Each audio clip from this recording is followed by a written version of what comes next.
myself. All right. Hi, everyone who's watching the replay and seeing my face right now. Thanks for watching. And if you're live with us, it should be going to YouTube momentarily.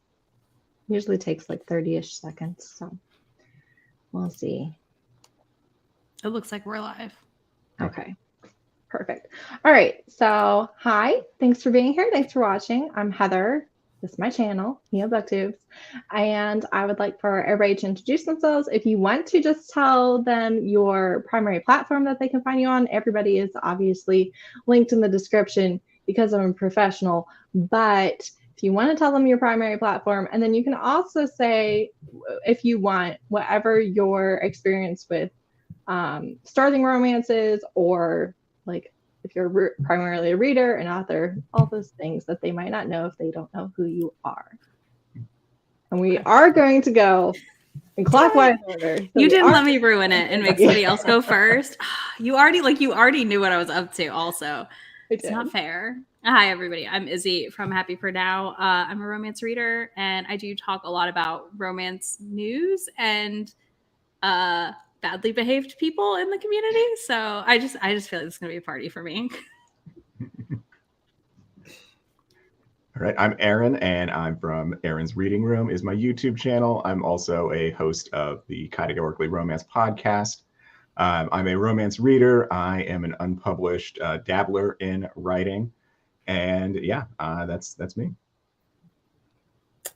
Hi everyone, I'm Ashley. I'm pretty much bookish rom on every platform: Twitter, Instagram, YouTube. I read romance, but I also read a little bit of everything. So I'm an omnivore when it comes to reading in general. Hey everybody, I'm RM Virtues. I'm an author of romance.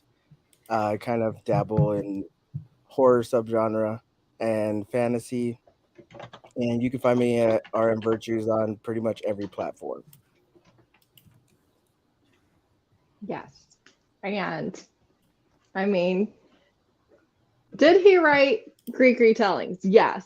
Is Sing Me to Sleep my favorite because it's consensual non-consent and it's a sleep paralysis scene? Yes. And Sing Me to Sleep is in KU, I do believe. So I mean, just saying, if you like my reading taste at all, or mine, I feel like pick that one up. Missing out. Oh, you know what? I didn't even get my notes. One second. It was just loud. It's okay. All right. So we're going to go ahead and get started right away with the points. I'm so happy you all are here. I wanted to start with the battle cry that is often associated with romance books and the romance genre in general, and that is that they are by women for women, and so they are inherently feminist and all of the fun things that go along with that. So again, we can just go clockwise. Anybody can jump in if they have something they really want to add or address, but otherwise we'll just kind of go in order. So Izzy, you can start. I hate it. It is like I like literally feel like I'm constantly screaming, like, romance is for everyone and anyone who wants to read it. Everybody deserves an HEA. Everybody deserves to see themselves in a romance. Stop saying that your book, that it's all for women by women. And I feel like now, like, I feel like I see it less and less on BookTube these days, and I see it more and more on TikTok, like constantly the refrain. And I'm like, I have read male romance authors. I have read non-binary, like across the board here. You know what I mean? Like, there's all kinds of people writing romance, and I'm like, you're just like, how are you missing this wide swath? Much less the history of like the men that used to write for Harlequin, like, yeah, and Mills and Boone, like, it's a whole thing. But yeah, I hate it. I hate it so much. I feel like I'm constantly yelling about that statement. Well, let's see. Let me get to my notes here. I feel like with this justification, then middle grade and YA should only be written by middle schoolers and teenagers. Then if we're going by that definition, and it should only be exclusively read by middle schoolers and teenagers too, if that's how we're defining genres here. I think it's fine if you want to have your little pockets of interest in romance books. That's perfectly fine. And if you want to have your own book club that's all women or whatever makeup it is, that's fine too. But I don't think it's helping anything by saying certain people are not allowed to read these books. Yeah, I would say the same thing. Obviously, writing in the genre has been. I didn't really see it at the beginning when I first started publishing, so it didn't really make an impact on me. Like I didn't see how prevalent it was in the genre at first, but it's definitely one of those things where there are a lot of quiet parts that aren't being said. Um, it's when they say that, usually they mean it's by cishet white women for cis white women. That's what it means. Um, Sometimes they'll let you in if you're a queer woman, as long as you're willing to, one, put down men of all kinds, and two, also completely neglect or ignore the people of color in your community. Um, so if you're willing to do that, you're part of the club. And I mean, for me, TikTok seems a lot like, I thought it would be a more progressive platform. It definitely feels like all of the Facebook readers and writers kind of found a new place finally, and we all got sucked into it by accident. Um, so it's definitely more prevalent in those places, which is probably why I didn't see it, because I'm very Twitter oriented. So it was better in that way, but it's definitely a thing where like you're saying a lot of quiet parts without saying them. And to me, I mean, it's not even like I think it's supposed to be like, yeah, this cool club handshake that you have, but for me, it's like it's kind of like a red flag. Like it's a big red flag of like, this is not a place, person, or thing I want to or should be trying to be part of. So it's definitely jarring to see it anywhere, but uh, it is what it is. I mean, how can I follow that up? How am I supposed to follow that up? Just extend it. Just extend the whole thing. I mean, literally, that's the part I was looking for, is like, who exactly is making these comments? And it's cis het white women. Like, and so it is extremely jarring to see it, but am I surprised anymore? No. Absolutely, absolutely not. And Aaron made a really, really great point. Like, if our logic is basically that we should only have certain groups um reading certain age categories, certain genres, like make sure you apply it to everything. Keep that same energy for everything. So YA should only be written by teenagers. It should only be read by teenagers. Middle grade should only be written by middle schoolers. And, it should only be read by, like, keep that same energy for everything. Just don't apply it to what you think um, is appropriate. So, but I can't, like, y'all cleaned it out. So I have nothing else to add. I think that it gets used in a lot of different ways. You'll even get it like shorthanded to cliterature and things like that. And there is an overlap, right, between romance being looked down upon because it is considered a feminine pursuit. Misogyny definitely does kind of count it as not worthy. That does overlap, right? But that doesn't mean that it's for women by women. It doesn't mean that everyone is a woman or needs to be a woman. And also, it doesn't mean that it should always cater to just women. I know I mentioned this in my video a couple days ago, but it just seems like we can have just this copy and paste hero because, well, we're writing for women, so we don't need to have any diversity there. We don't need to have any representation there because it's just a fantasy. So it doesn't matter if they're all over 6 feet. Like, whether we care, they're not reading it, but that's not true. And it also, I would be curious for the men specifically, but also for everyone, if main characters and love interests, if they ever kind of make you feel like very insecure because you feel like, I'm never going to be this. Is this all anybody wants? I know I feel that way sometimes, and I am the target audience a lot of the time, and I still am just like, oh, well, okay. But so I would be interested in that. But I would love to know what assumptions people have about you when they find out that you read romance or write romance. Just kind of the immediate off the cusp thing. I don't live in reality and I love sex. I was gonna say, I'm obviously, look, I've been married for like 12 years almost. I'm a huge whore. I am just out here like, hey, everybody, that's it. Like, let's go. Come on. Let's get down to business. I feel like that's the immediate assumption always. It's just like, obviously. I was like, no, I like the guarantee of that happy ending is what you don't understand. I like going into my book, no matter how stressful it is, at the end of that book, we're going to come out okay. That's why I'm like, that's why I read it, people. There's too much other stuff going on. Now, that doesn't mean you read romance and ignore the real world, but sometimes you need to read a romance and ignore the real world and like escape for a minute to like that happy place. Yeah, it's like impossible for me to be insulted when I say I write romance, because it's always down to like, oh, you're sensitive, or you're a hopeless romantic, or you want a romance, etc., etc. And it's like, well, all those things are true, so you really can't insult me when I say that I'm writing romance. And it's also just a thing of like, if you find out it's because you're on my page 9 times out of 10, my family doesn't really care one way or the other.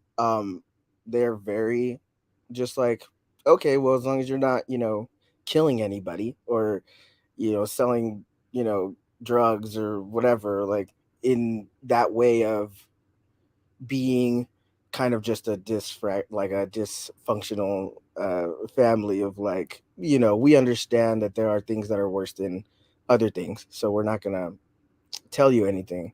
But like, if anybody has ever tried to say anything to me about it, it's just that you're a sensitive person. So like, yeah, that's true, so that's fine.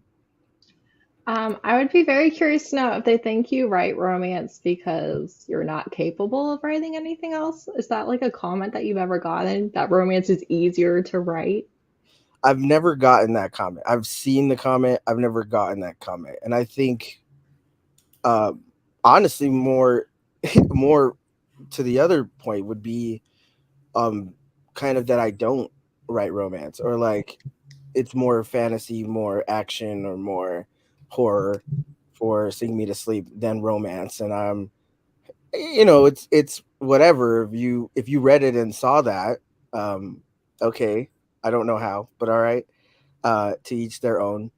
But that's probably the closest that's ever gotten to like, oh, you don't write it, but I've never had anybody tell me like it's easier.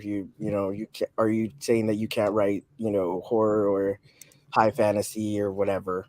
And so, yeah, it's been on my front a lot easier in that regard.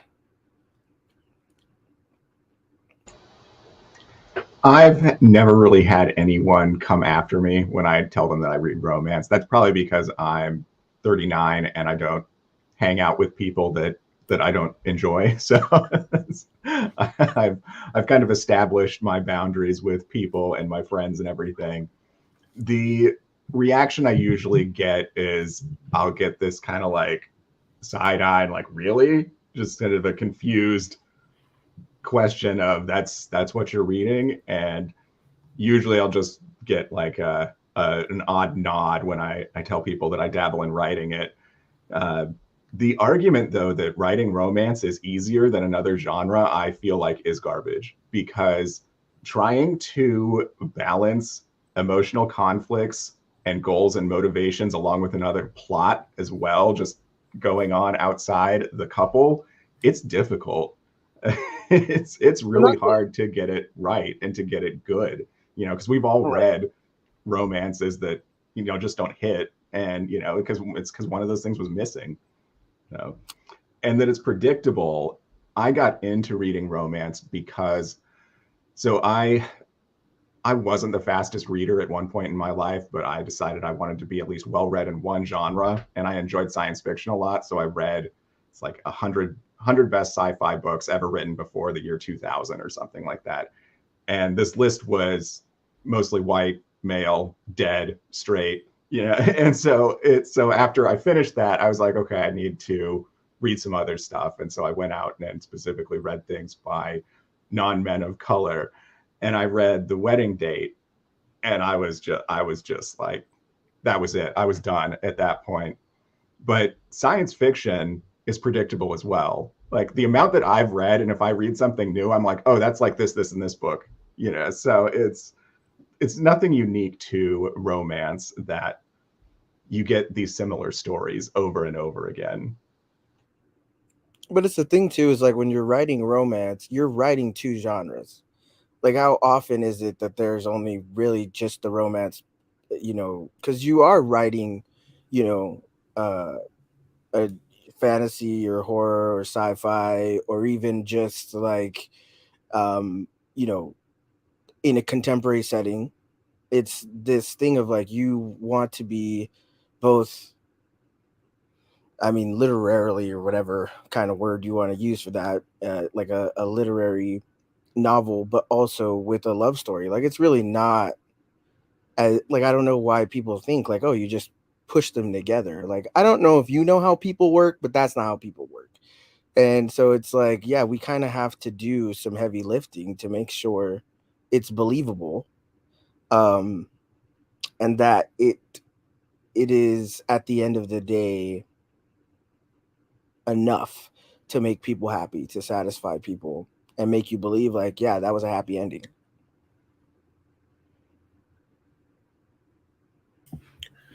The way that I got into reading romance is pretty interesting. Like I'm probably the baby of the group in terms of like how long I've been reading. It's only been a couple of years, and um I was one of those people who was like, I'm not reading romance. Like, no, like why would, oh no, that's just not for me. And I slowly started diving into it, and it's just, I don't know how to describe the feeling of reading a great romance book. It's a level of comfort for me. Um, it, maybe it's because like, well, this is not happening in my life, but I'm so glad that I get to see two people, find their happily ever after, they're happy for now. Like it is very fulfilling to see someone find that happiness, even if it's not necessarily like real. I mean, it feels real to me, and I don't know how else to describe it. It's a real feeling to me, but my mom and I have had interesting conversations about the fact that I read romance. She's like, I just don't know how you do it. It'd make me so disappointed in your father. And I'm like, it's just, I can't. It's not. She's like, it's not all these expectations of all these great men, and then here I am with him, and I'm like, you have been married to this man for a very long time. Like, of course, like, it's a little different. Like, we're watching people, find their romance, which is probably why I gravitate towards romances where, like, you have maybe a marriage that's not working out that well, or we get to see what happens after a couple is married. Maybe that's why. But so my mom and I always talk about it in a very interesting way, because she can't grasp onto the fact that, like, how does this not set you up to have unrealistic expectations for another human? And I don't know how to explain it to her, but that's probably as interesting as it gets between like people that are really, really close to me. But I don't talk to a lot of people that read in my real life, so I don't know. Like the online community is all I have, because people in my real life are like, a book. What is that? Exactly. Listen, I got my hair done, and the girl was like, "Oh, you read!" Like she was so excited that I was reading a book, and I was like, "Yeah, I'm reading on my Kindle." She's like, "What are you reading?" I was like, "Romance." I was like, "A Marvel-inspired romance." She was like, "What?" And I was like, "It's weird. We're not talking about it." I was like, "I refuse." Not to a engage in this Marvel-inspired romance that like is like I think is cringy just hearing it described. Oh, Go ahead, Izzy. Go ahead. Tell us the characters' names. Ari Dodgers is All American Man. We have what was it? Fallon for Falcon. Scarlet for the Scarlet Witch.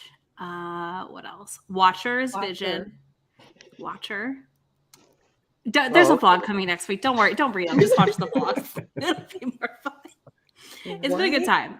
It's that thing where it's like it's so close, but it's just off enough that I'm like, I don't know if I like this or I hate this. I don't know where I stand. And I about died at like All American Man and The Winter Warrior. Which is like I can't do this. Amazing. Wow. They dedicated themselves to the trope that they were going for. Okay. Marvel-inspired romance. Mhm. I don't know how I would feel about that. I had to try it. You know me, Ashley. I had to try it. Yeah, make sure you remind me when that vlog comes out. I will tag you. I'm still dying at Ashley's mom though about being disappointed in her. I was just thinking, like, my mom had like bodice rippers, like 80s romances in her room when I was a kid and stuff. So like I remember seeing Fabio covers, and she read The Flame of the Flower when she was like 13, and it had just come out. So like romance has never been judged in my life. So I just think it's interesting. Yes, When people Nicole. judge it, like they just didn't care. This is what I think. Because, okay, moment of full transparency. I wrote someone a very spicy note. And I feel like I was inspired by the romance that I was reading because the response was, I felt like I was reading a book. That was I just pictured everything in for me it gives me inspiration. And I can say that too because I think like I don't disagree.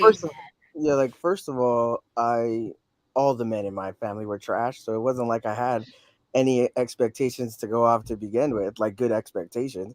I think in retrospect, like when I first got into like my 13-year-old phase into romance, it did teach me how to be better than what I was presented with. So it's kind of the opposite for me. Reading in general, it made me into a better person than what I was being raised by or growing up with. And I feel like I learned right from wrong and a lot of things that are not okay to do to other people from books as opposed to my family situation or home life. So it was like the idea of like hearing that afterwards, coming into romance again and starting to write it, and then hearing like, oh, men think these are unrealistic expectations, which is why I'm always like, what kind of men? Like, what kind of men are you talking about? Because one, it's not all of us. Two, a lot of us, have, these same, whatever encounters or, with some kind of this kind of man, which is usually a cishet male that has made that kind of impact where you do want a better, is there a way that they can be better? Is there a way that any person can be better than what they are, what you've been told they are in society, et cetera, et cetera? And so it's like, I know everybody kind of gets mad at me because I'm very picky on Twitter about that too, but it's just like, what kind of man are you talking about? Because I guarantee you a trans man did not do this in your presence. There are, things that we can't and know not to do. Does that mean that we're above internalized misogyny or internalized transphobia, homophobia, whatever? Absolutely not.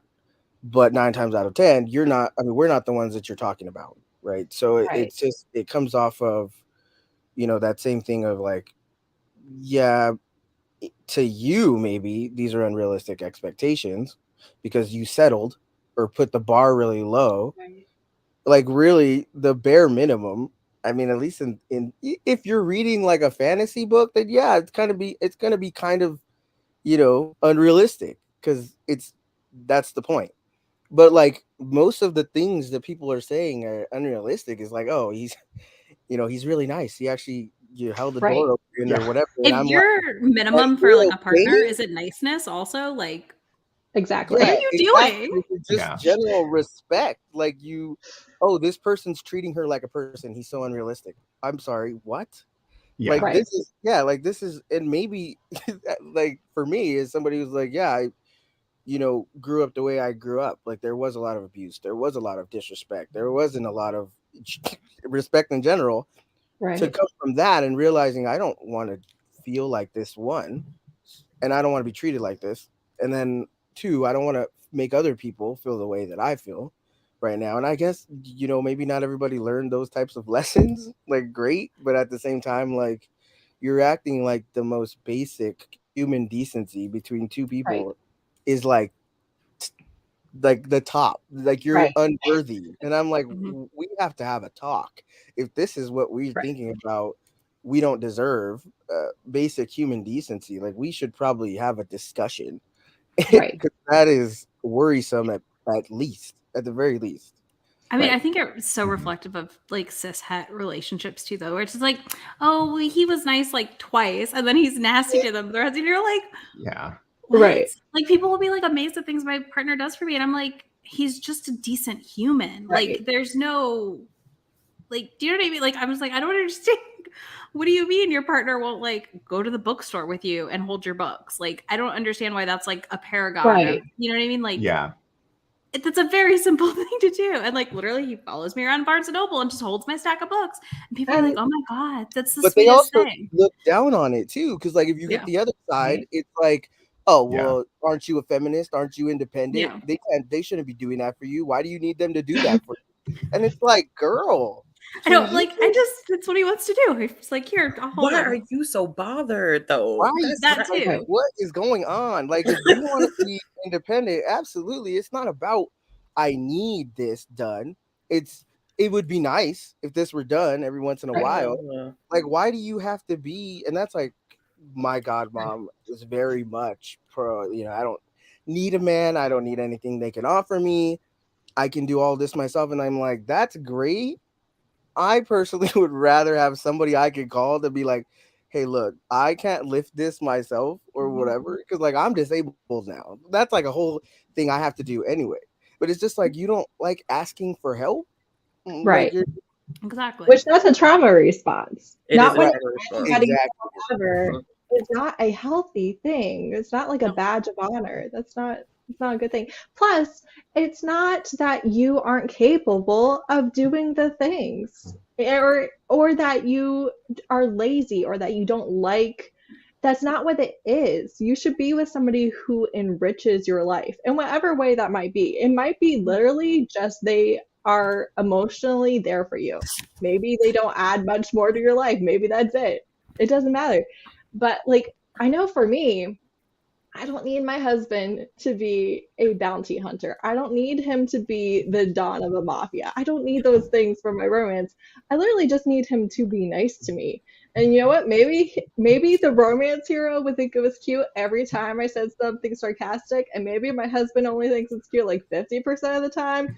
But like, these are not big issues. This is not a huge red flag. This is not unrealistic expectations. Like, my husband is nice to me. If I specifically ask him to do something, he will do it. Is he always going to know this to do it without me asking? No. Is he sometimes? Yes. But I'm not going to hold it against him that he didn't know this. I'm going to hold it against him if he treats me like I'm trash after I ask him to do something.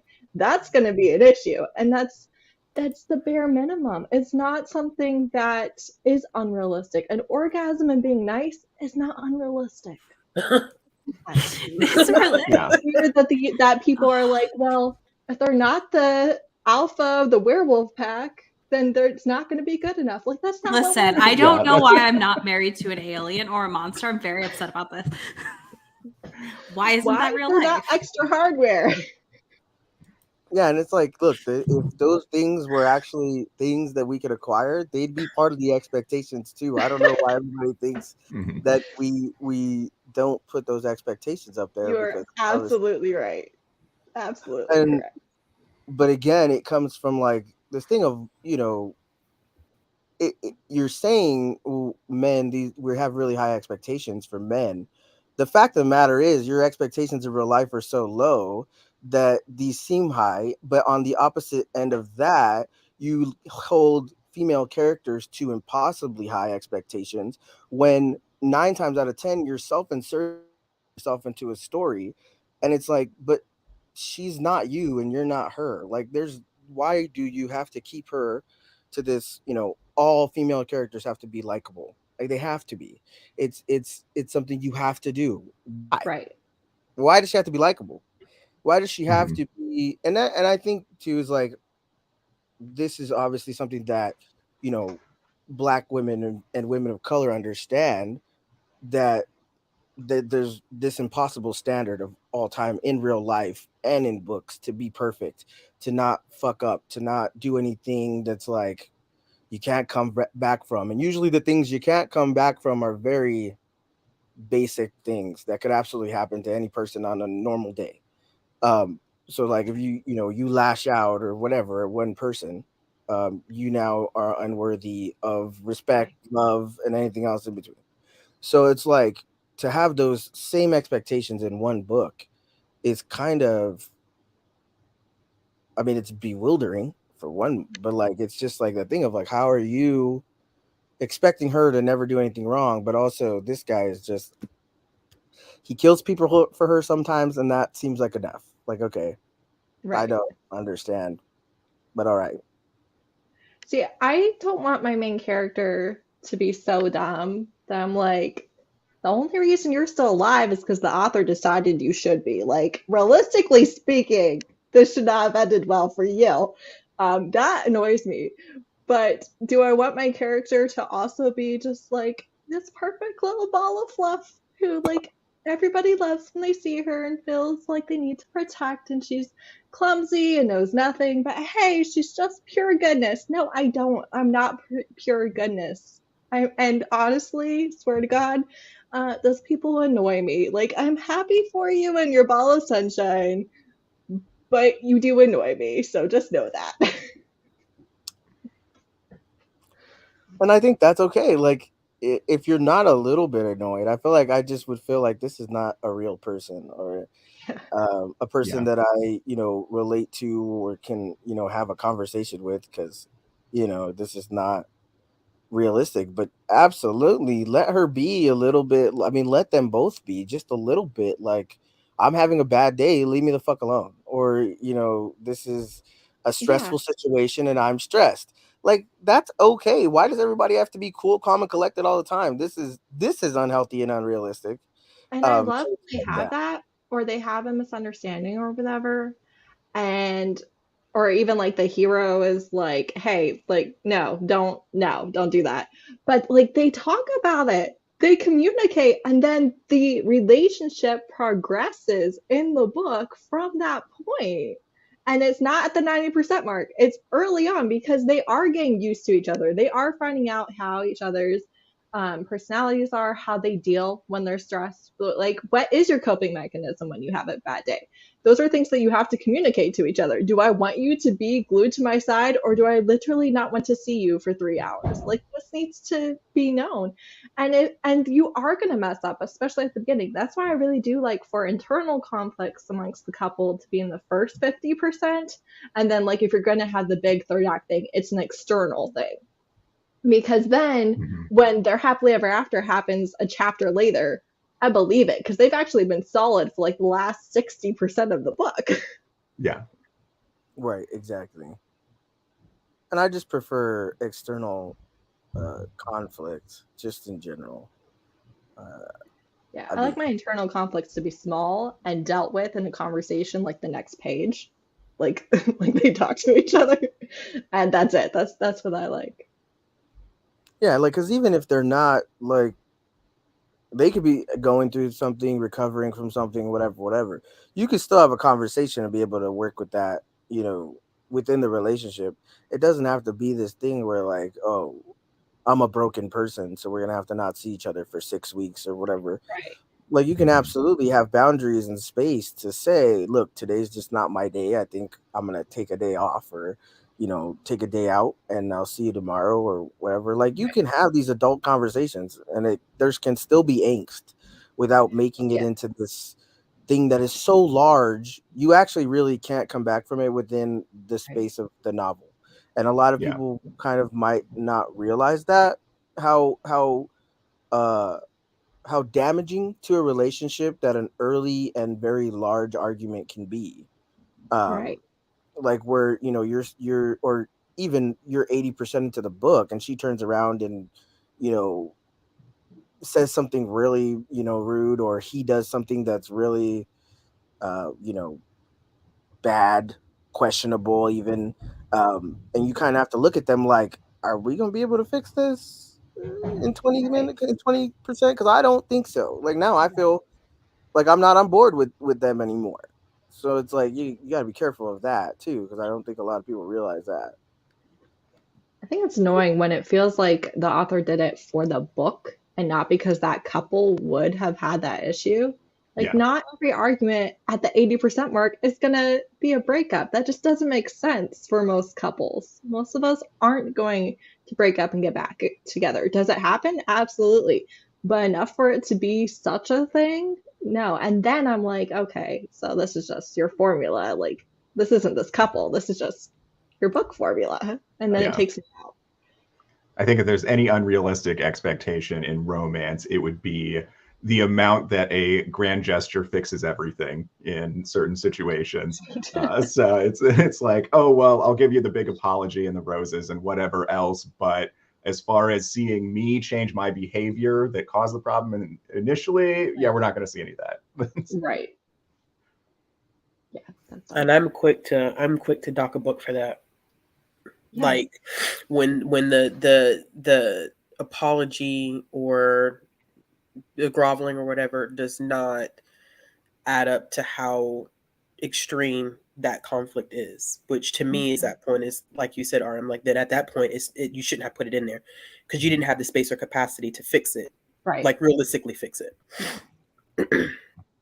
Yeah, and I think you mean there's obviously some things that might make sense. One of the characters leaving because it's a safety issue, or Right. you're lying, like whatever you're saying is just a lie to kind of create that distance. That does happen. That's understandable. Depending on the stakes of the external conflict, that works, but it doesn't always work. It's not something that you do just because, oh, I'm a broken person again, so I'm just going to leave. And then at the end of the book, it's the other person running back to be like, hey, I know you said you were broken, but I want you anyway. It's like, okay. Like, no, let's talk about, are you going to run away every single Right. time you get scared? Yeah. Like, absolutely not. I'm not, committing to this when your one foot is out the door and I'm over here all in. Like, that's ridiculous. That's a ridiculous thing to ask for. So I think Right. it's just like, yeah, you cannot look at the conflict just for the sake of the book. You absolutely have to look at it for the characters, because the characters are the ones in the relationship that we bought in for. So if you're not going to make us believe in them, love them, trust them to make the Right. decisions that they would have made, in 50% of the book or 30% of the book, then we're not, we're going to have a very bad time at the end. Right. So it's like, it's just something to really be, uh, you know, aware of. But I think there are more books now that are kind of not doing the third act breakup, at least not in the way it usually is, where it's like, yeah, this big blow up and you walk away and then things kind of get stitched back together really messily in the last chapter. And now it's more of like a, if I have to go off and do this thing, then I'm going to go off and do it and not tell you, but we can work that out at a later date. um, which might be a little bit easier to stomach, because again, you're not standing in a room yelling horrible shit at each other Right. and then coming back at the end of the book to Right. be like, oh, we're good now. I'm good. And also, just FYI for anyone who doesn't like the third act breakup for the sake of the third act breakup, indie romance authors are the ones who are where you want to be. If you don't want to know literally everything that's going to happen in your book, because I personally think that knowing that the main characters aren't going to die and they're going to end in a relationship isn't predictable. Like, I really don't think. If I, as a child, could have had that guarantee for all of my books, believe you me, I would have, because I only read books where my character died by accident. I was not ever happy to have read a book like that. So if I could have that guarantee, I absolutely would. But that doesn't tell you anything about the story at all. Like, I don't think that's predictable. But I do think that traditional romances do tend to be much more formulaic. Like, you know where they're going to be at the 40% mark, the 60, the 80, the 90. Like, literally, you know exactly the pacing of everything relationship wise. And that annoys me. And indie romance just does it better. That's my opinion. My opinion. But I was having this conversation with someone at work the other day because I feel like everybody knows this, but I always say this, I work in a library.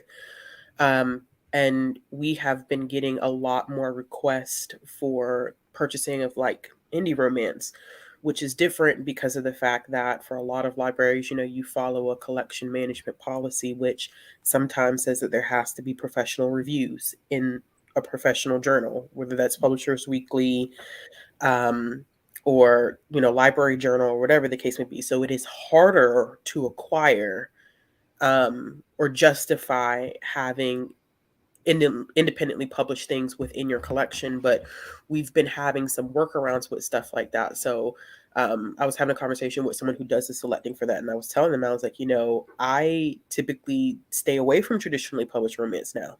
Every once in a blue moon, I will pick one up because maybe it may intrigue me, but then every time I read it, I'm like, this is why I don't read traditionally published romance as much, because of the fact that I feel like it is very formulaic, because those publishing houses have standards or have expectations that these authors have to meet. And so I feel like, and I'm not a writer, but it just from reading so much, I read predominantly indie published romance. So for me, it's like, I feel like the flexibility leads to more creativity. Like, I don't know everything that's going to happen. The story to me just feels a little bit more fulfilling, and that's not to knock traditionally published romance writers or traditionally published romance books. I just know for me as a reader, it's been harder for me in the past like 6 to 8 months to pick one up and seriously say like it's a 4 or 5 star read. It's usually like 3 was okay, but nothing mind-blowing. Well, I think too with indie, like we get to see indie authors react quicker to trends. So like obviously all of us here probably know, how long it takes to publish a traditional book.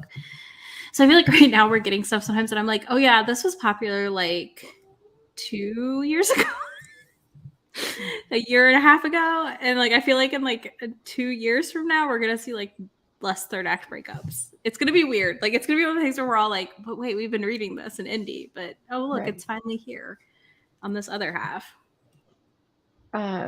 Real quick, external conflicts, like the villain kidnaps the heroine, or there's a big shootout or something. That's an external conflict.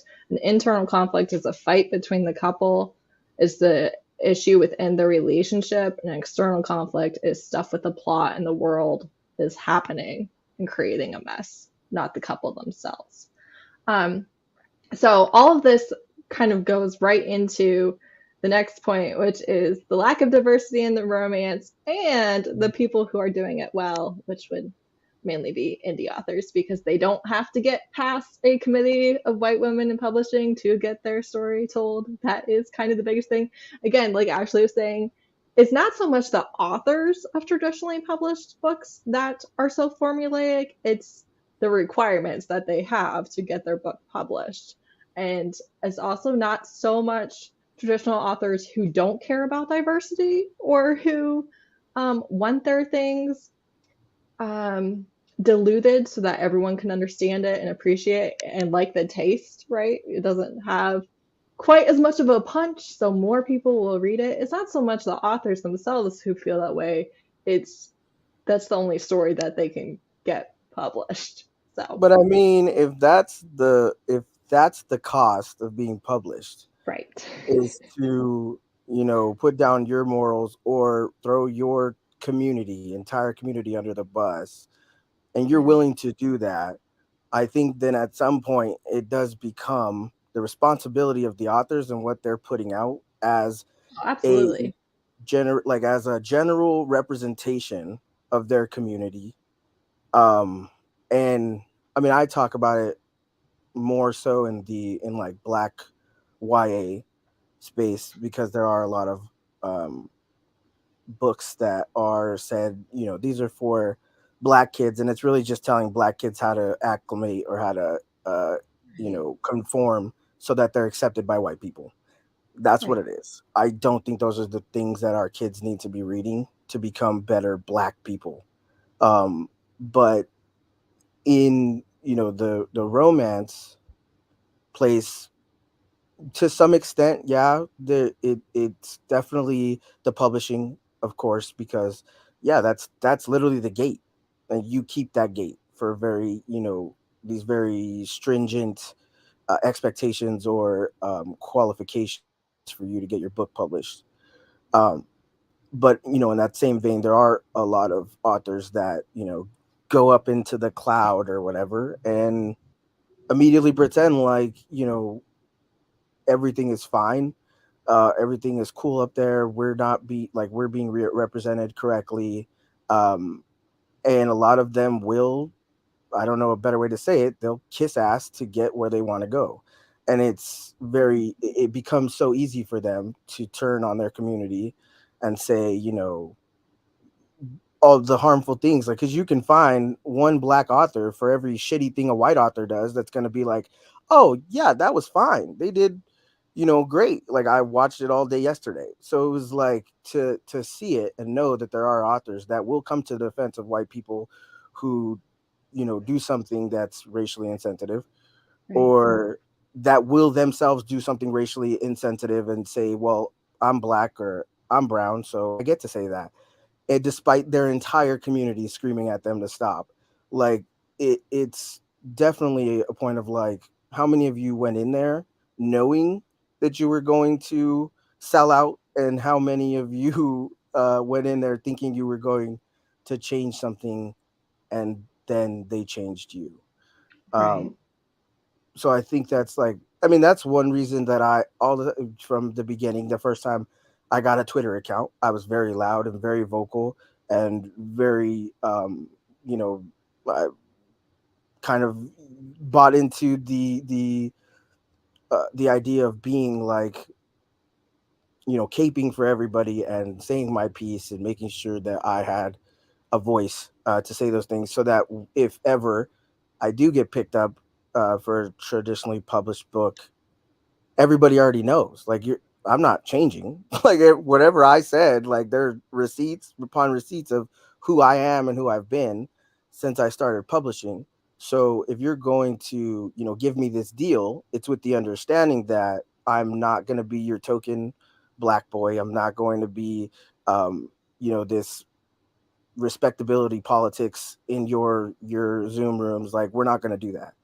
Whatever you're expecting to get out of me, better be in line with that, because otherwise we're both going to be really disappointed.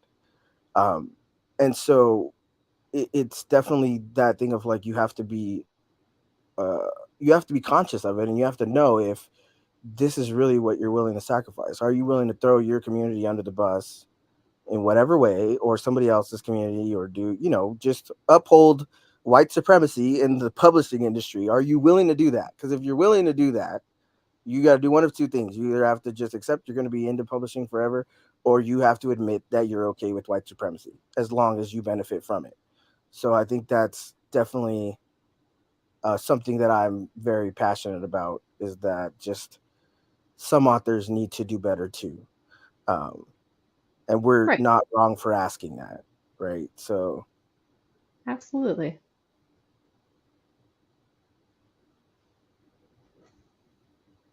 Izzy, you want to talk? Yeah, I'm sorry. I was reading the question again because I was just like Okay. zoned in on RM talking. I was like, yes, yes, all these things are so relevant. And I was like, wait, what was the question? Gotta love my brain. Want me to say it, Um, or you have it? I got it. I got it pulled up. I got it pulled up. I Oh, was like, I gotta go pull this up. It's such a struggle because like I love recking diverse books, obviously, and like every time I do a rec video, I have requirements on myself of like at least one author of color. Like I usually do 5 books, so like one author of color and one queer author in some capacity. But it's such a struggle too, though, because we see this a lot, and I think this is where I struggle is like authors who aren't fully out, then being forced out lately has become such a thing that I'm like, I hate saying like because nobody should be forced out like in the queer community. It's mostly obviously where we're seeing this. And like it's always interesting. And then so like I struggle with that aspect of it, I guess, if that makes sense, to make sure I am reading diversely, but also not like being too weird and trying to figure out like are you this or that? Because like I recently found out that Abby Jimenez, her husband's Spanish, and people think she's Spanish or Latinx in some capacity. Didn't know. I've never read any of her books, but I was like, I saw somebody talking about that. And I was like, huh? Who knew? So those are things too, where it's like, you can't just make assumptions. So it's always weird. But I gotta say, I mean, unsurprising, obviously, Indie's killing it with diversity in publishing. I feel like I can find so many good things. And I've also been surprised though, because like I think the Karina imprint also has been doing some interesting bits with some different authors. Like I know I have what is that book called? It's like April something, but they have like a book with like a trans character I really want to read.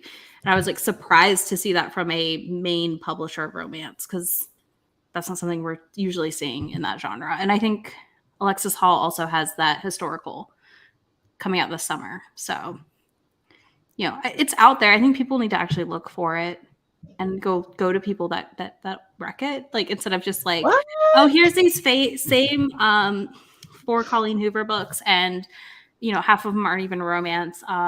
Here's a Nicholas Sparks, and here's like some book that's 20. Sarah J. Maas, the queen of diversity. Child. Absolutely. Yes. I'm gonna wait. For the I'm love gonna of wait. April I'm gonna French. wait. See, I was close. I was I'm close. wait. For the love of April French. I was surprised to hear about that book coming out. I was like, oh, that's from Karina. And I've read some of their like diverse ones and was surprised. So obviously go to your indies. Read RM's books if you haven't somehow. And I mean, Christine C. Jones is my babe. Like I am in love with her. I can never meet her because I'm just like, I will just stand there frozen. Like I've read all your books and I'll be like, I love you. Bye. And run away. Every once in a while, she'll like react to one of my Instagram stories, and I'm just like, how much of a response is too much? You send me an emoji. I can't. Nope. So, she can't know I exist because I would just be like, nope. Go hide in the corner. Because I just too much. Aaron? So yeah, there's definitely a lack of diversity, though to someone seeking it out, there's something out there to find that you want to read. It just takes looking for it. And it's usually in the indie community. There are like, as you can see all the Harlequins behind me, Harlequins trying to get more diverse. They're making some progress, but it's, it should have been done 20 years ago, if not sooner than that. So yeah, it's playing catch up. What a big issue though is like you're only letting in people with one marginalized identity per category. Because like for me, I have to be either black or queer. Like it's this thing of like you have to be black or queer, and then you have to be bi or demisexual, or you have to be demisexual or trans. Like pick one. You have to pick one lane and stay in it. And then it's like I'm not gonna do that. So let's figure that out, because I can't just be one. If I could pick, we'd be having a much different conversation, because I'd probably be a lot less angry or oppressed or whatever. Like I probably have a pick of, a better placement in the hierarchy as it stands, but I don't. You get to pick your struggle. Right. Yeah. And that too, like that is such an issue we see. I feel like too, it's obnoxious. Like, but it's not realistic, because the whole everyone has intersecting identities. There's no way out of it. Intersectionality plays a huge, huge, huge role in how everyone identifies. So to say or to think that it's even realistic to say pick one, stay in your lane. It's like you are denying someone's whole identity in essence. Like, you're trying to control the narrative there, which to me is, I mean, I have a lot of thoughts about that.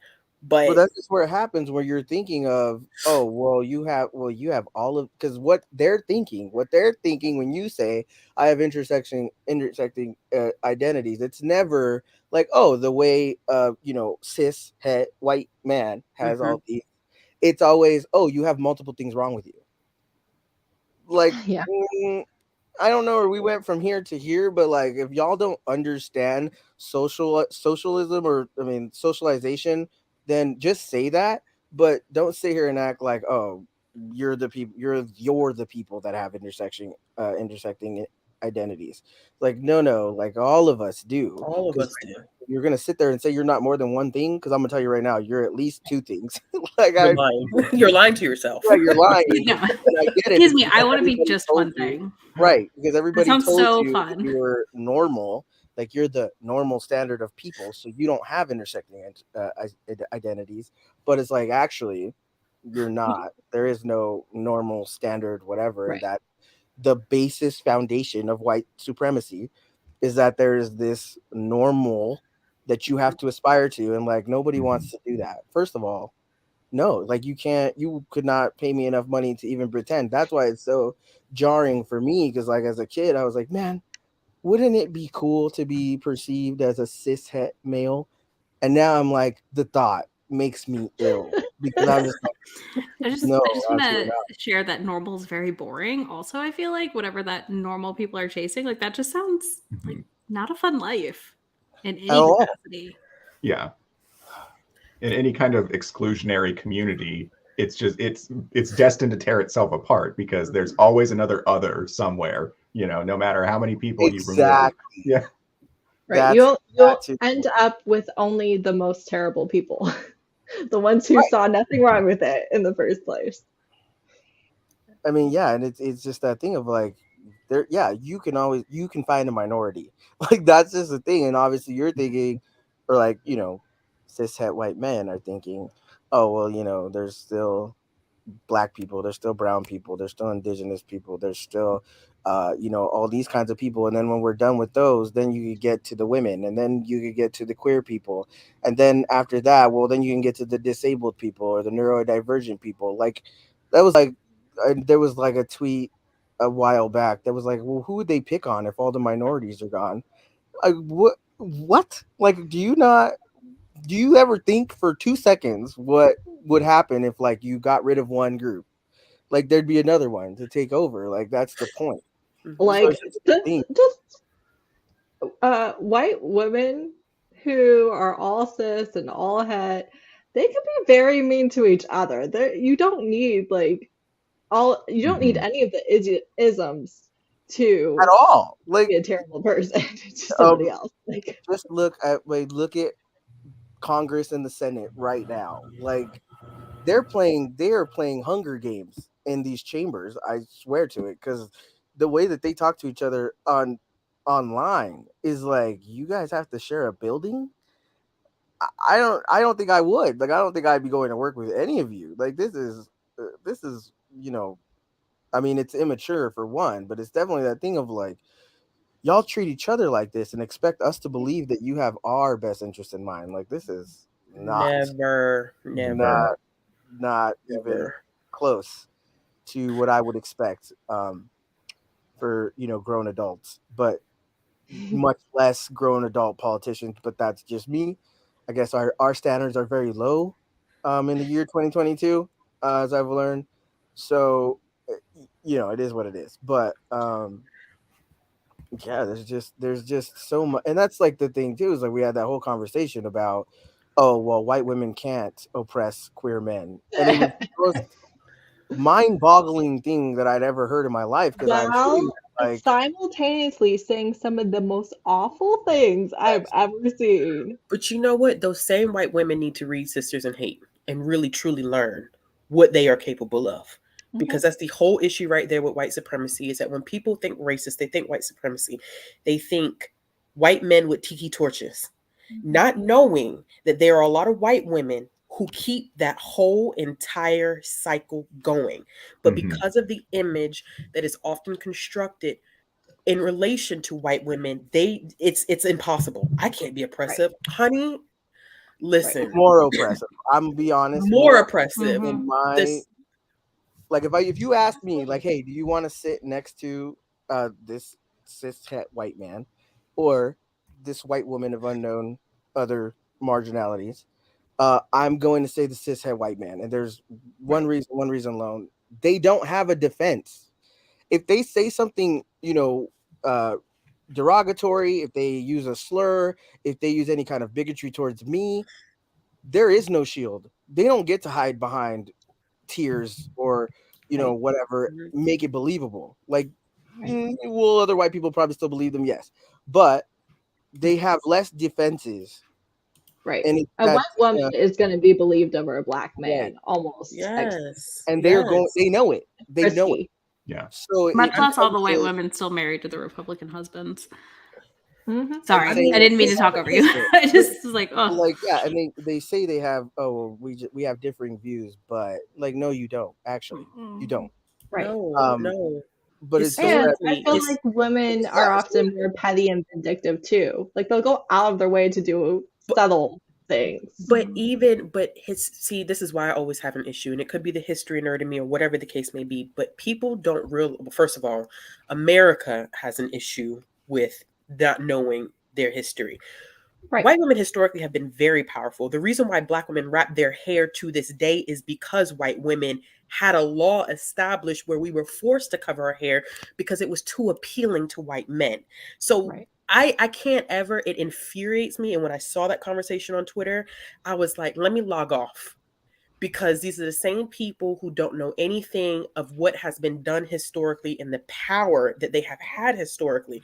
So I never want to hear, and it's not even about white women tears. Like, literally, you have had the power to do some atrocious things, but Correct. no one has held you accountable for such things. it's But you just literally more. have shaped history, and culturally, you have shaped the black community. So let's talk about Yeah, that. yeah, that's it, that you've shaped the black community. And I think it's just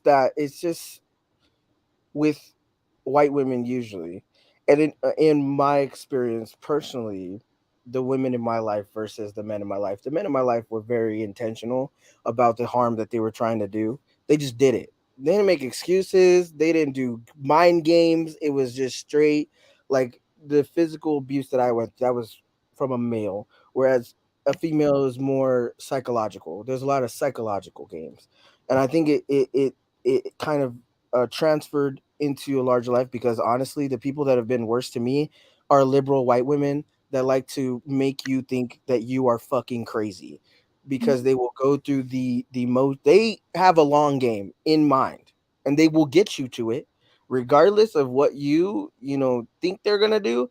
They can get you to it if they want you at that edge, and they want to push you over it. They will make time, and as long as it takes. Whereas, you know, conservative, racist ass white men, they'll just tell you, like, I'm gonna kill you, go after you, attack you, whatever. It's very blatant. The aggression and the violence is very blatant.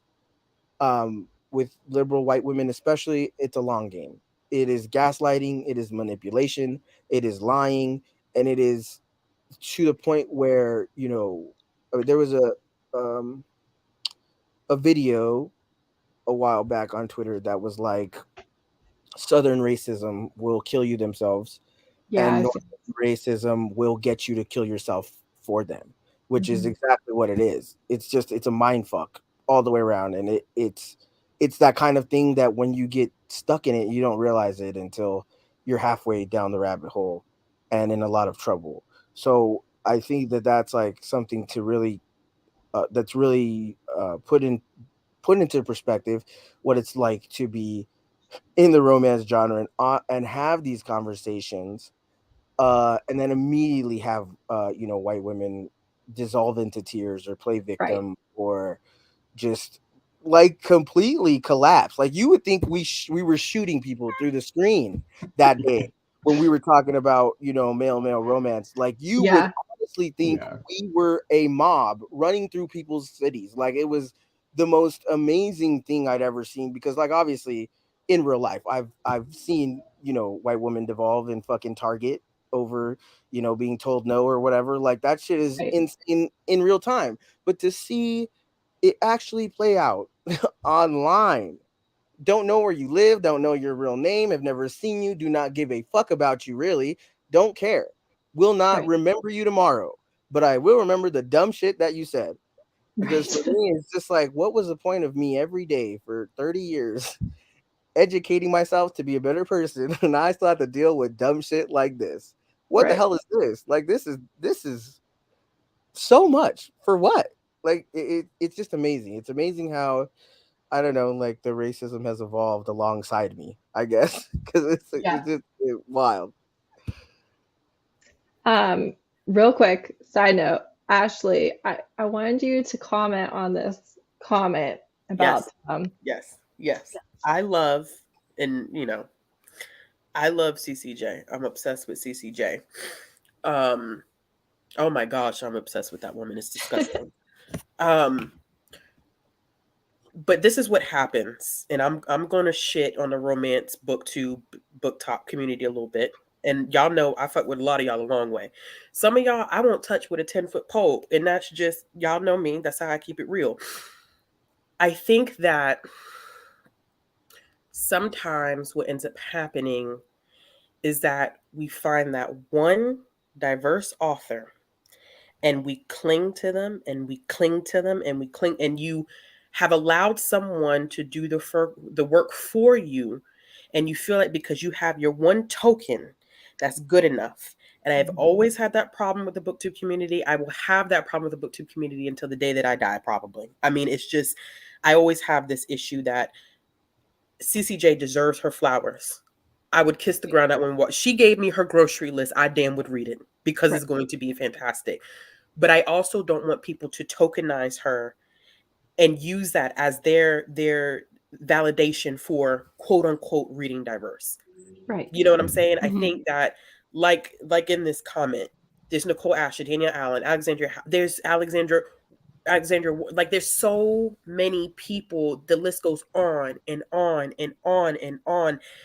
My biggest thing is that I would like for people to challenge themselves, like, oh, I heard about this one person. Because if you go on Kindle Unlimited, you start reading one person, they're going to wreck. The algorithm then is going to say, oh, so this is what you like. Right. So let me start wrecking more people like this. Explore. Don't wait for someone to tell you to read this. Do it yourself. Do the work yourself. And BookTube and Book Talk and Bookstagram, outside of the people who have always done it, I mean, there are a good number of people that I can think of that are constantly recommending diverse romances. The people who have the largest followings are not. Let's be real. Let's keep it 100. The people who have thousands upon thousands upon thousands of followers, they tokenize, and they really don't continue to wreck that many diverse people. But that So was until the thing. Yeah, like they start when they have a small yeah, following, they yeah, again and again, all these diverse romances, all these indie diverse romances. As soon as they get that following, they'd stop. we are worthless to them. They want Nope. nothing to do with us. Nope. Like, I've seen it in the short year I've been publishing. It went from, like, all this support down here to then their platform getting bigger than mine, to then I'm worthless to them. Don't talk to me no more. Don't talk about me. Whatever. And, like, that's fine. Like, you know what I'm saying? I mean, it's gross, but yeah. But it's like, that's a choice. I mean, it shows your true colors at the end of the day, right? No, like, it does. Like, it we does. look, we know. And I do want to say, obviously, like, Christine C. Jones is not the only Black author I read. I just am in a backlist dive. I know, Ashley, you are too. Like, we all we know it's not you, so shut up. I know. I was like, listen, I feel bad when I mention her because I'm obsessed with her also. But I'm like, listen, she's not the only one I read, I promise. Right. We know this. We know that, though. I know. I just don't want anyone who doesn't know me that doesn't think that. We also know, without it being said, because there's no need to be messy, we know who does it. We see it, and it's consistent and it's constant. Yeah. But until the people who have the loudest voices in the room decide that they want to change things up, it's going to be the same cycle over and over again. And I don't want to hear like it's so hard to find people who no, because you keep watching and following the same people. So guess what? The algorithm is going to continue to promote the same people. Right. You have to do the work. If I have to hear people talk about how much the algorithm is not doing, listen, it picks up on your behavior. It's your Right. behavior. So until you change your behavior, you're going to see the same old, same old, same old, same old. And I just can't. It pisses me off, and maybe that leads into like, is the romance community really welcoming? I mean, I've noticed, I know Heather and I've had a discussion about this where there'll be authors that we read, and a few months later we'll see people picking it up. But they'll pick up like none of the diverse ones that will rank, maybe, or only that one, and then suddenly they're in a hole, and you're like, sense. So somebody called you out, and you're like, oh shit, I gotta get my stuff together. I need to like show them that I am like, look at me, I read diversely, and it's like, just say you hard. It feels like here's what they don't get usually is like we know. We can tell when you haven't read our books, when you don't care about our books. Like it's very obvious. And like I don't make a habit of watching. I'm not over here searching my name, finding every fucking video that I've ever been mentioned in or whatever. Or even, watch a lot of videos in general because I'm ADHD, obviously, so it's more than 30 minutes, so we gotta break it up. But in the ones that I watch, it's very obvious when somebody's super passionate about a book that they've read.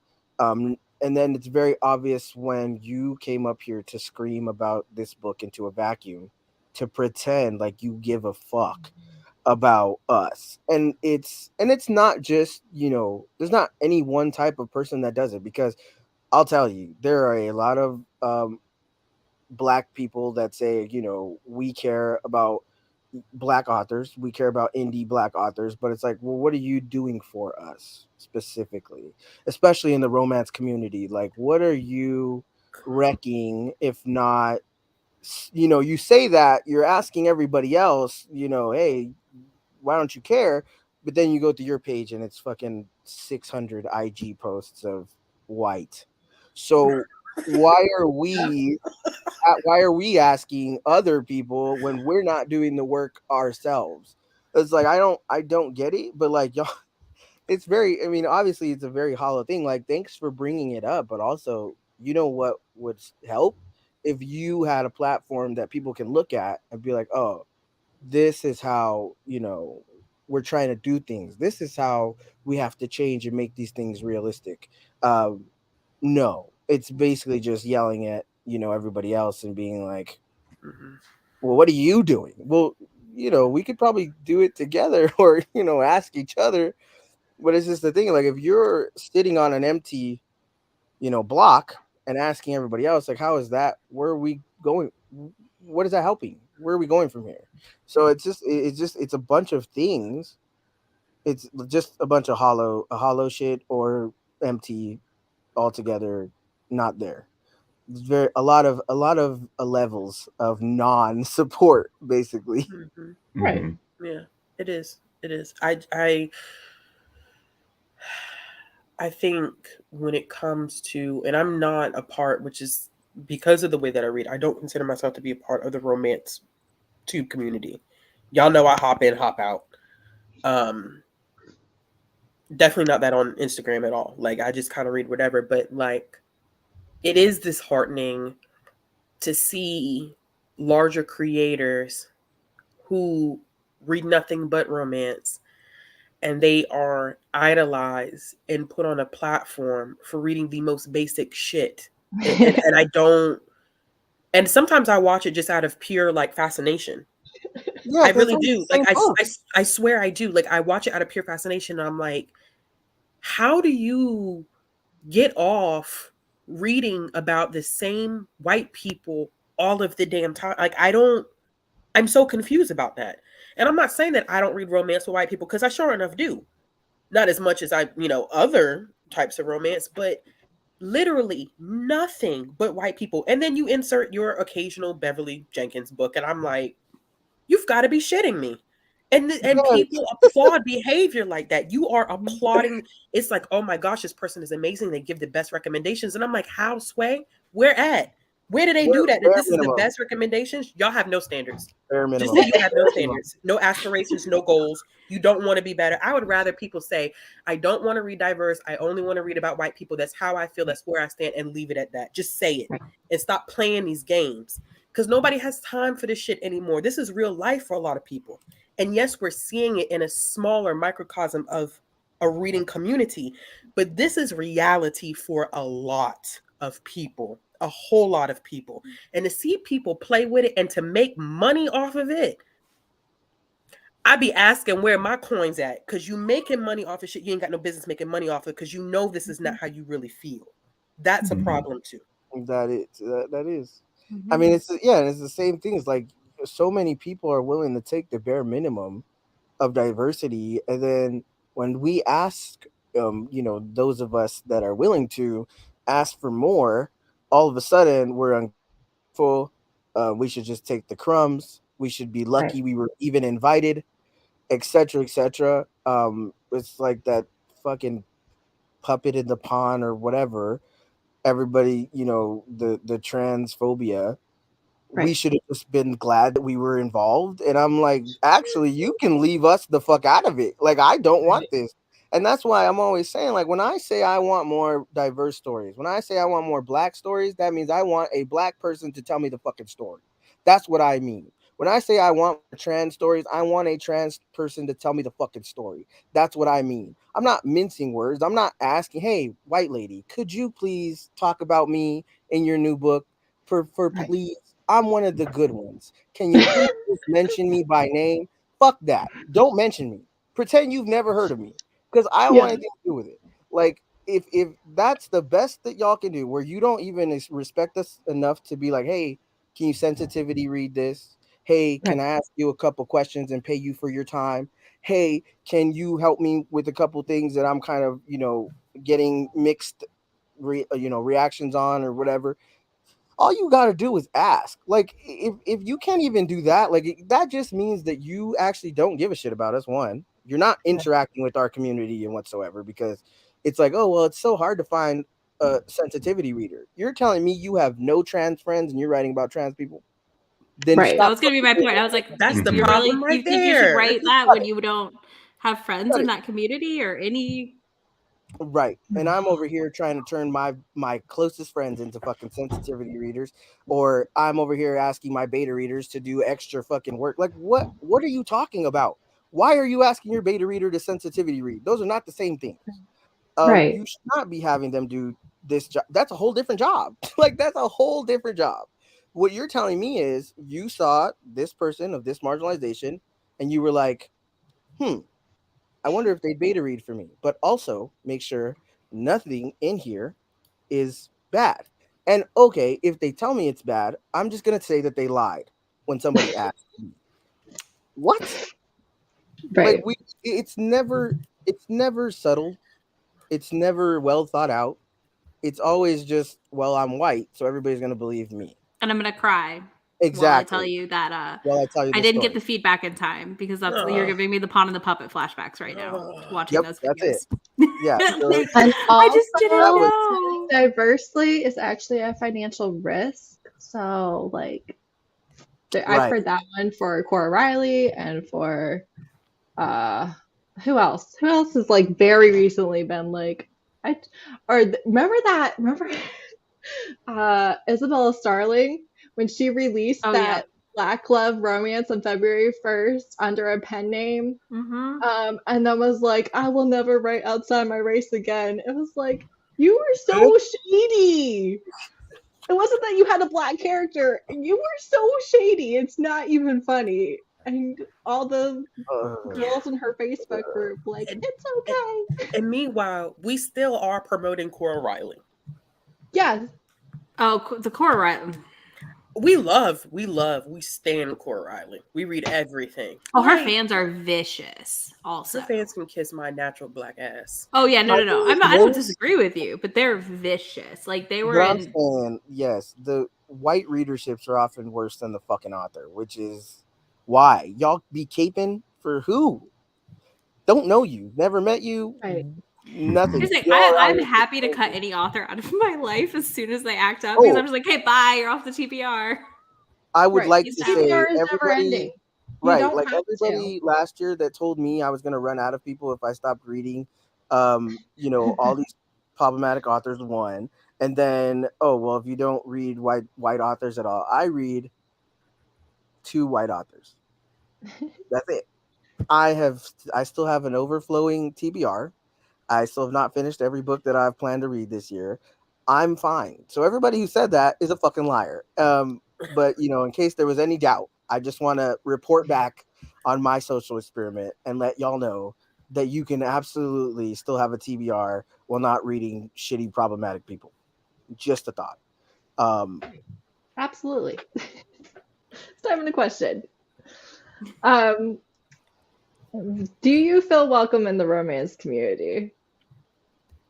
What part of it? Yeah, what part of it? I was gonna say, I feel like even for like myself, I feel welcome in my little corner, but not for, like everybody, because romance community is just made up of people. Like there's perfectly awful people in here. There's some that are amazing and I would do anything for. But overall, do you feel like other people want you here, or do you feel like it's immediate? You have to prove that you deserve to be here. I mean, I'll go first, I guess, if you guys want to think on it. I feel like I have some thoughts.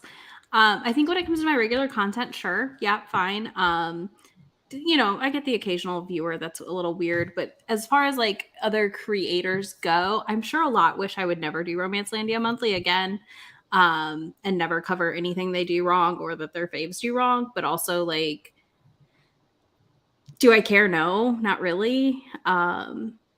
Because at the end of the day, like, I think it's okay to call people out and call people in to correct things. Because I mean, I talk about it in tomorrow's video. Like, I'm like, to an extent, everybody deserves grace in life and in things. And like, I've had to call out one of our biggest romance creators for a really shitty comment they said during the pandemic. Do I think they like me currently? Probably not. Do I care? No. Would I be mean to them in person? No. My life's, I don't live my life like that. And I view like everybody within the community itself, I guess, as like colleagues, sort of, if that makes sense, and coworkers, those of us that make romance content. So I think it can be welcoming. And I think a lot of people have a lot more bite behind the keyboard than they would in person also when it comes to the community. Like, I do not feel like in person, for the most part, at least as a white lady, that somebody's going to be mean to me. Now, could be different, obviously, if I wasn't white, but like, I do think to an extent that kind of helps probably. But I feel like it's like a 50-50. Like, the community wants to act like we're very welcoming, but the minute you start to poke and push and like, maybe you're doing better than somebody else who's been here longer, that people start to get like weird. I feel like this is like lot specifically in the booktube space. You need to be in their fandom in order for them to like you or to view you as valuable, I guess. It's not that you, for instance, there are some authors, I don't read them very often or much, or maybe their books aren't really for me per se, but I really like them as people, right? Like, I follow them. I really enjoy them, but maybe their books aren't exactly my taste, and so I don't tend to pick them up very consistently or whatever, right? Or maybe the way you talk in video, maybe it annoys me just a little bit, because we all have our preferences and stuff. Lord knows I annoy myself while I'm editing myself. So like, this is not a criticism against anybody, right? But so maybe I don't watch you very often. That doesn't mean that I literally hate your guts. Like, it just means I'm not your biggest fan. And this annoys me so much. I think it's weird to have everybody recommend the same things. Like, you can't get all of your recommendations from the biggest platforms and then just regurgitate it on your smaller channel so that they'll be friends with you. What is the point?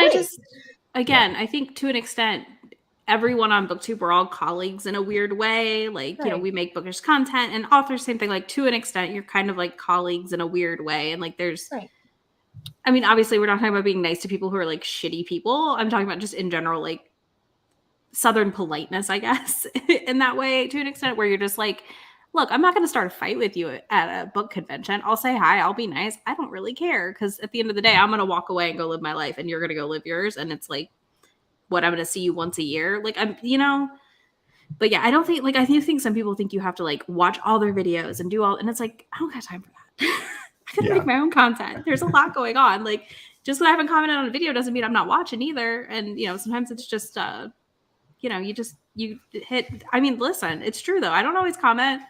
I try to, but you dip in and out sometimes while you're getting other stuff done. Mm-hmm. Right. Same. Yeah. I do try to comment and I don't always. I literally watched your video yesterday and didn't comment. So Erin, I would love to know your thoughts. I would also love to know if people treat you with suspicion because you're a cis white man.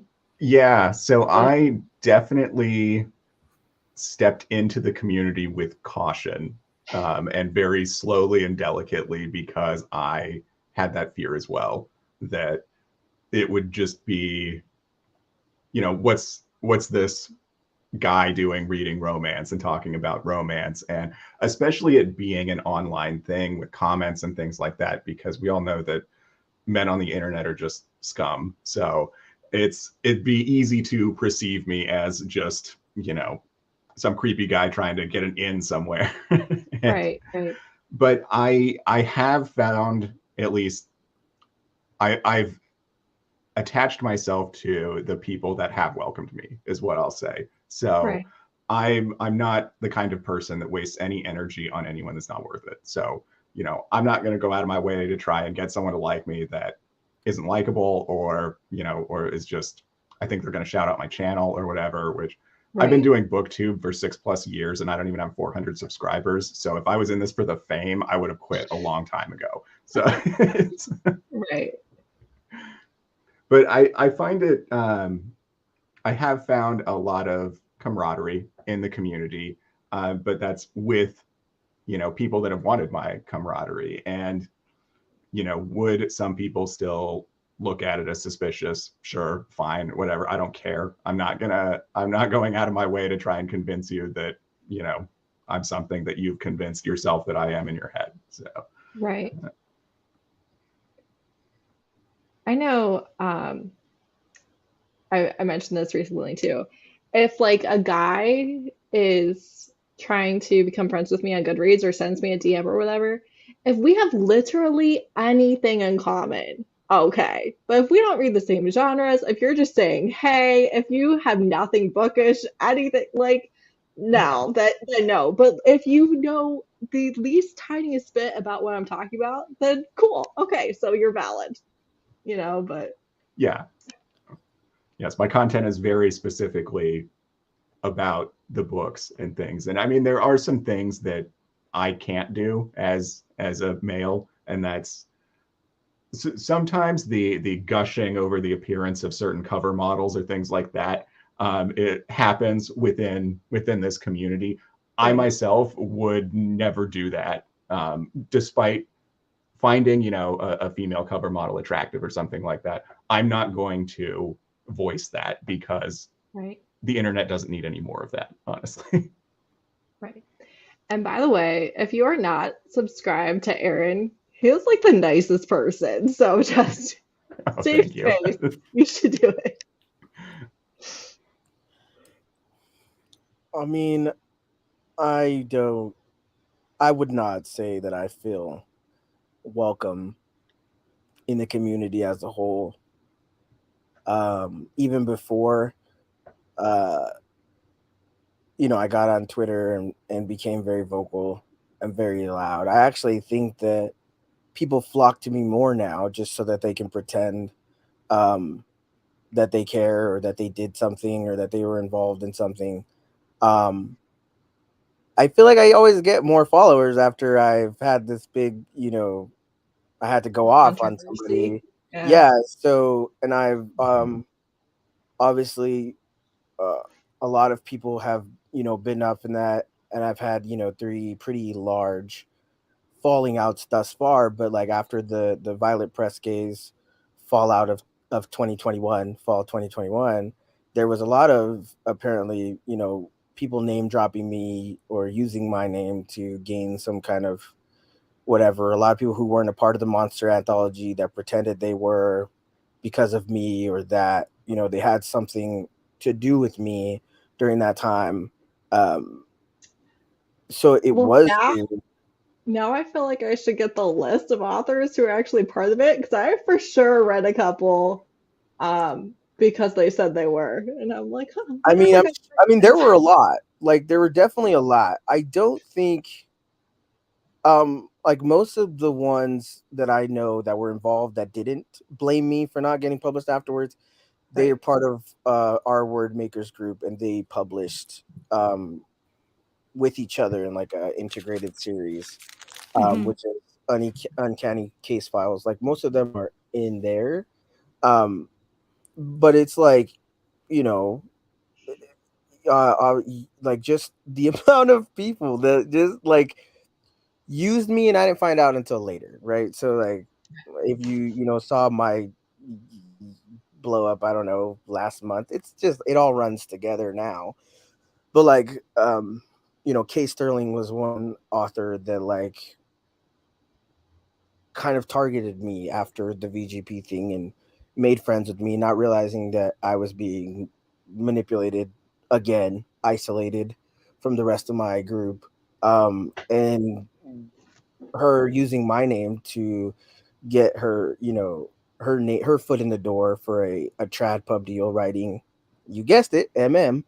So it was very weird to kind of learn those things after the fact, and realize like, oh, even the people that swore they were there to help you were there to get something from you. Um, so that's something that I've definitely had to learn and be wary of, is like, there are people that are going to take advantage of you. There are people that are going to act like they're your friend, and um, until you obviously act in a way that they don't like, and then now you're a problem. Um, so that was one way. But after, happening 3 times, I think I've kind of just resigned to the fact that like I don't really feel welcome in this community. I've obviously been making moves to write more outside of romance, and it's not like I'll stop writing romance forever, or that like I wouldn't give them the satisfaction. One, I'm too spiteful and petty for that. But it's also just that thing of like, you want to be able to branch out and have alternate places to go to. And obviously, like in my, like in the word makers community that I'm a part of, like it's definitely, I have more people there that I trust and like believe in genuinely, and I feel comfortable and close with them. But it's a very limited experience. Um, so it just comes down to like wherever you're going and what you're trying to do, meeting new people in a way where it's more than just business, or like they're trying to talk to me or have a conversation or a connection with me. I'm very wary of that now. um but like in overall, do I feel welcome? Absolutely not, because every time I turn around, it's all men are evil rhetoric. um and even if you like, it's either trans men being erased, or us being told that, we can't speak, don't, not all men, us don't do, and it's like you're being horrible right now. Like, obviously I'm going to say something, and I got more comfortable doing that because obviously, coming into the community, um it was made very clear that this was a woman's space, and if you talk over them, you are a misogynist automatically. No cap. Right, as the Immediately. immediate Yeah, response. immediately. Um, and if if the misogyny thing doesn't work, the white women's tears will usually take over the rest of the cup. But Right. it's just, it's so jarring because like you'll have everything's going fine and everything's cool, and then all of a sudden, boom, you're being hit with like the weirdest fucking rhetoric. Because like that whole male thing was, it brought a lot of people out of the woodwork. It made the Yeah. whole landscape uglier than it had ever been to me. A lot of the people who I thought were, cool, it turns out they're not cool. um, and then like to have it come around again and have people saying, "Oh, well, it's okay for us to watch men be abused because it's not Right. women, so it's easier for us Right. to kind of deal with our trauma." And it's like, so our trauma doesn't mean shit. Like, and that was not just cis white women, that was trans women, that was queer women. Those are people in community with me Right. saying, "Hey, if you get abused, it's okay as long as it's not one Right. of us." Like, Right. what the fuck is that? Like, Right. you have, I mean, there needs to be, I don't even know, like, just that, there's the insidious nature of this belief, like such a belief like that. They're like, you're okay with that because it's men. You want revenge on cishet men so bad that you are willing to not only write, create, read, but defend Right. gay men being abused, queer men being abused for your entertainment. Right. And then go and say, "Well, I can't oppress them. I'm a woman." Like, and it's not, it's the thing that they believe they're getting back at cishet men when cishet men hate us just as much as they hate women. Right. Like, the the cognitive dissonance that would have to be present is impossible. You know exactly what the fuck you're doing. You know exactly what you said, and you know exactly why it's wrong, but you don't care because you get to cry misogynist every time somebody challenges you.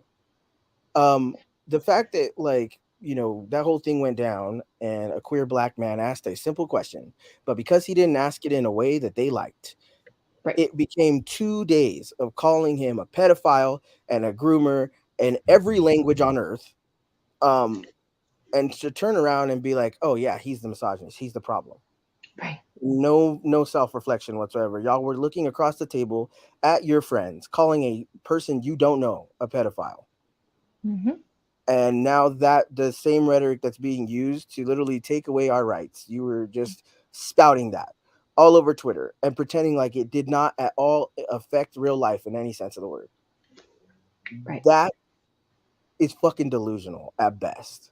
Um, there are a lot of things that I feel like are done in these spaces because um, they don't want to go up against or defeat the patriarchy. They want to become it, and Yep. romance is the place that they get to do it. Yep. And the reason again that white women are so dangerous is because they get to weaponize their gender and also protect themselves from what anybody else says, just Right. their gender alone. Like, fuck everybody else. Like, it just, this is my shield. I'm going to use it on anybody, everywhere, any way I can. And to hell with the people that I can and do damage to on a daily basis, because I'm the victim and the villain all at once. Because it's not like they don't want to be villains. Like, the shit that they say, they obviously want to be villains. Like, y'all want to be in your villain era. The shit that you say to some people, because nobody would ever say half of that shit in real life. Right. And I feel like if you have to be told not to say that, then you're already the person that's not going to listen to not saying it. Like I Right. can't imagine. I can't imagine. So like when you're saying cis white het woman, all that, like it doesn't bother me because I'm not gonna do that. And if I am, then I deserve to be called out for it. It's simple I as will that. drag you right back real quick. I'll keep you. Listen, if you don't have friends that'll drag you right back, there's a problem. Like, Right. I'll never understand that where like somebody says some things they don't have a friend that's like, what are you doing? Right. The fuck is wrong with you? Yeah, it's just And then they it don't listen. seems, Then I'm like, okay, bye. yeah, there's no, We done. because honestly, 9 times out of 10, yeah, like if you're the person that needs to be told not to say it, you're not supposed to say it, you're gonna say it anyway, and you're doing it to hurt somebody. But that really is just proof when you're. I don't respect people who, when you try to have an honest conversation with them, they immediately turn to pathetic personal jabs. Like, if you have to attack my character because you can't be an adult enough to admit you're wrong, then I Right. have no time for you and you don't deserve my time. Like that's really and obviously I'm the first one to run into a fight.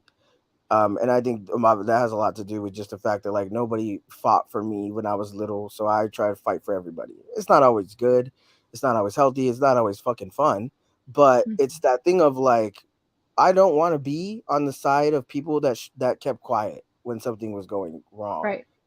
Alternatively, if I'm the only one that says it, then fine. Like everybody else can be, whatever. But I want to be able to sleep at night.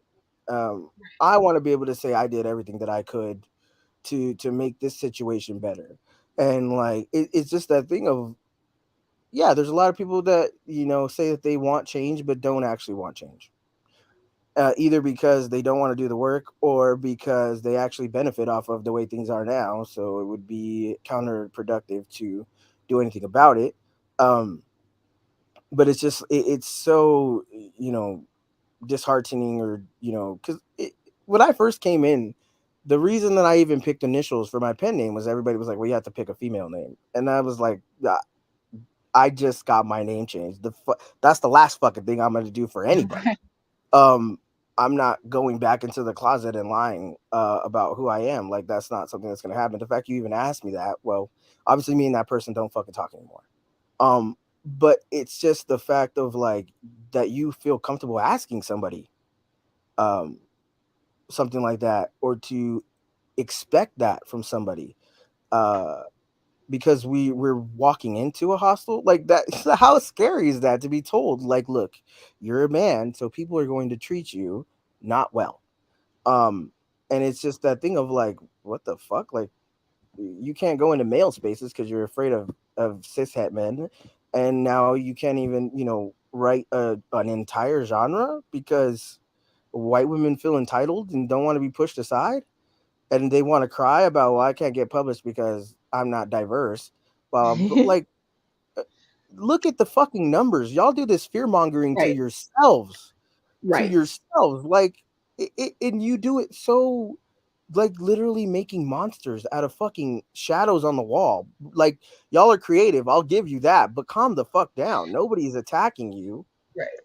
It's Uh, exactly like I just saw a thing where it said that men will perceive women as taking up more space than they do. So if there's one woman for every, 10 men, they view it as, more than that. If there's two for every 10, they view it as 50-50. If there's three for every 10, they view it as the majority are women. And I think that that's very true too with publishing and BIPOC. It's like, no, there's all of BIPOC is still like 5% of traditional publishing, and you're saying you can't get published because they don't want to publish white authors? That's not a thing. That's not a thing.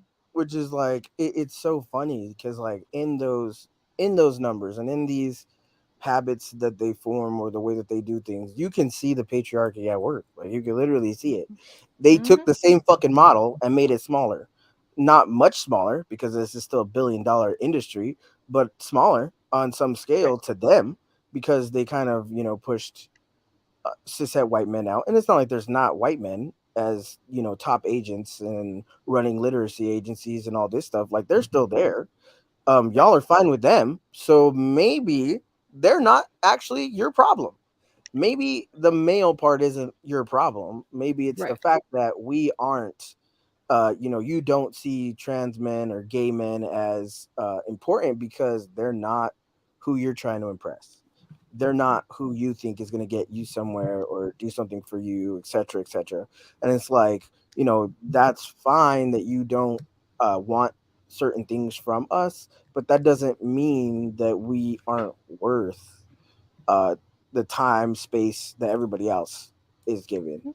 Um, but it's just a thing of like the only time people can make an argument work against me 95% of the time is if you strip away all my identities except for man.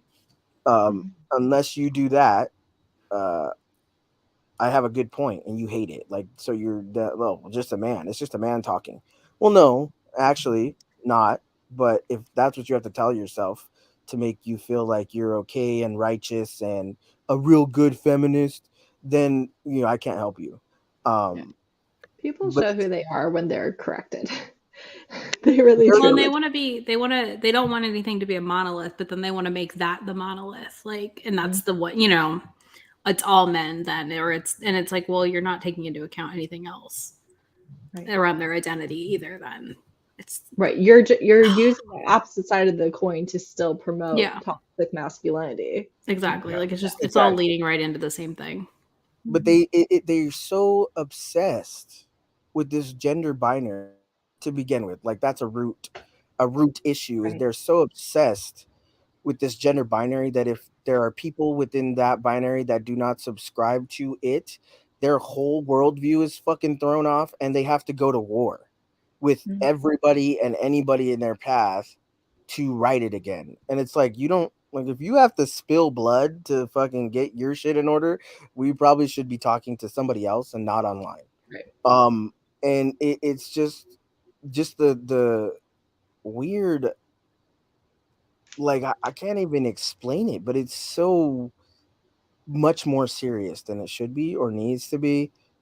Um, and it's the same with like readerships, like when you don't want your favorite author to get better, like to be a better person, like you want them, and not because Yeah. you yourself are a better person, but because you're a shitty person too, and you don't want your idol to be better than you are.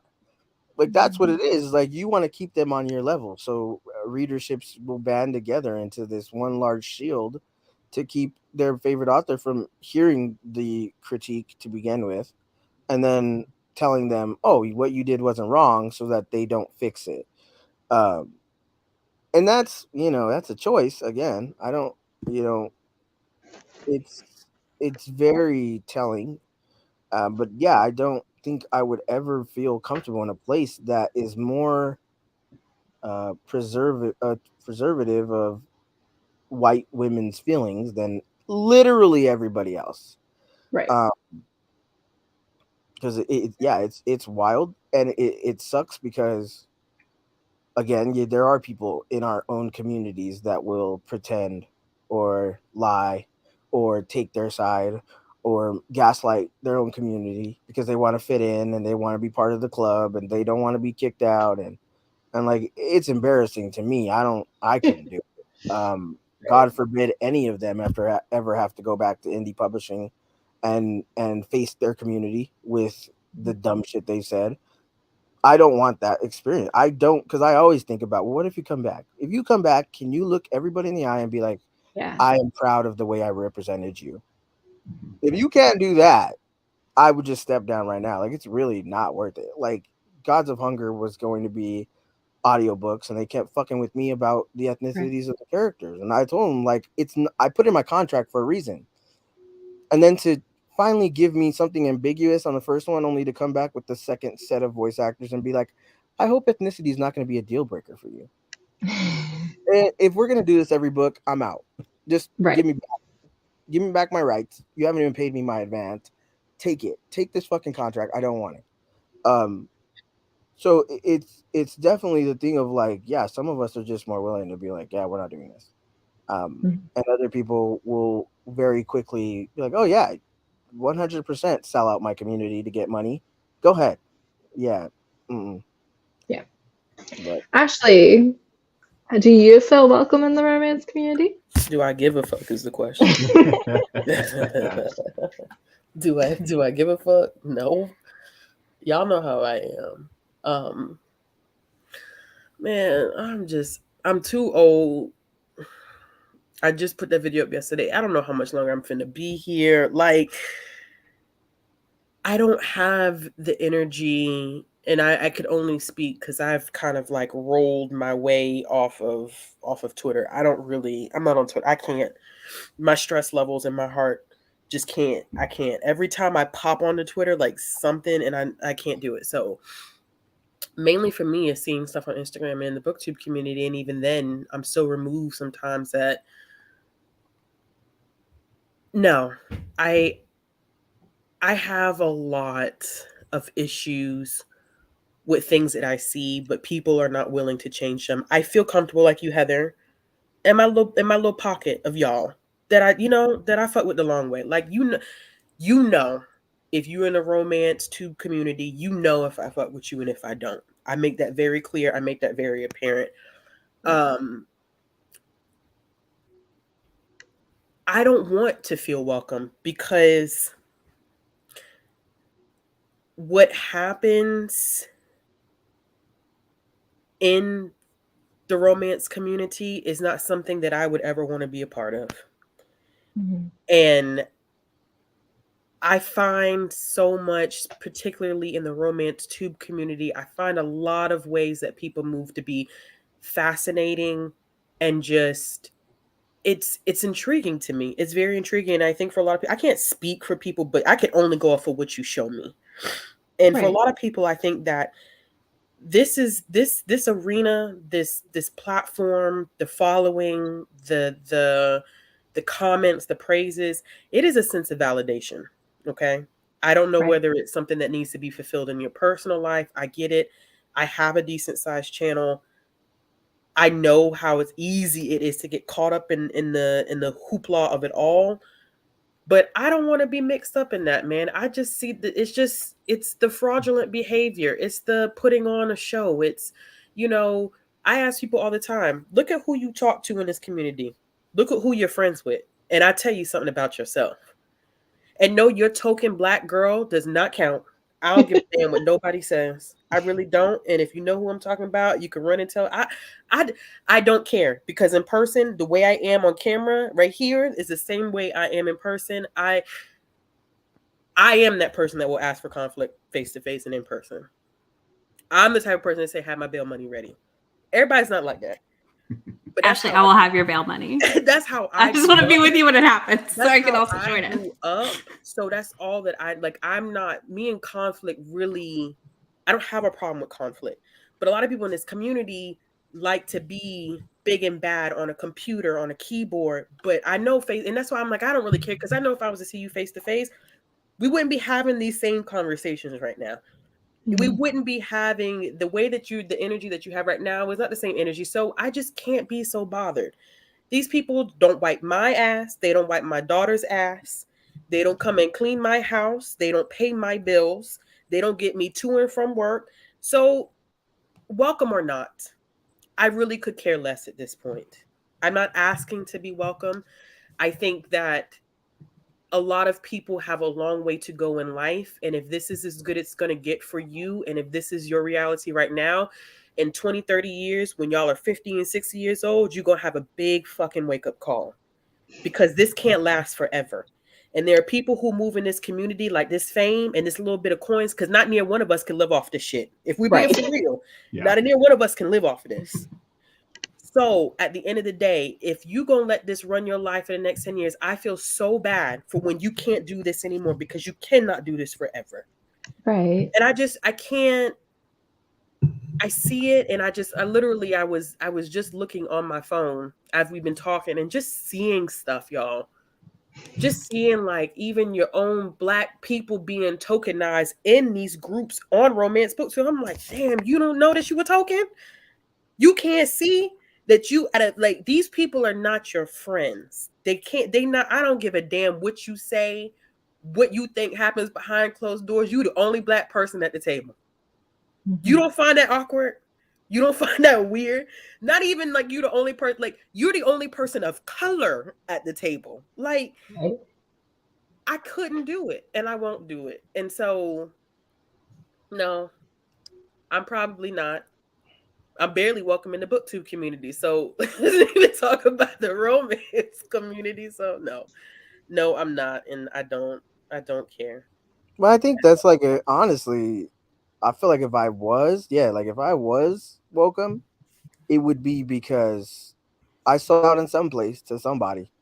Like Right. I made the wrong person happy. I made the wrong person like me. If I did fit in, if I was liked, if everybody liked me, then I am probably doing something wrong because the people in this community, there are a lot of people in this community that if I ever If I ever catch them agreeing with me, I'm immediately changing my stance. No question. Listen, Like, wait, hold up. You said I don't yes? say something Actually, wrong.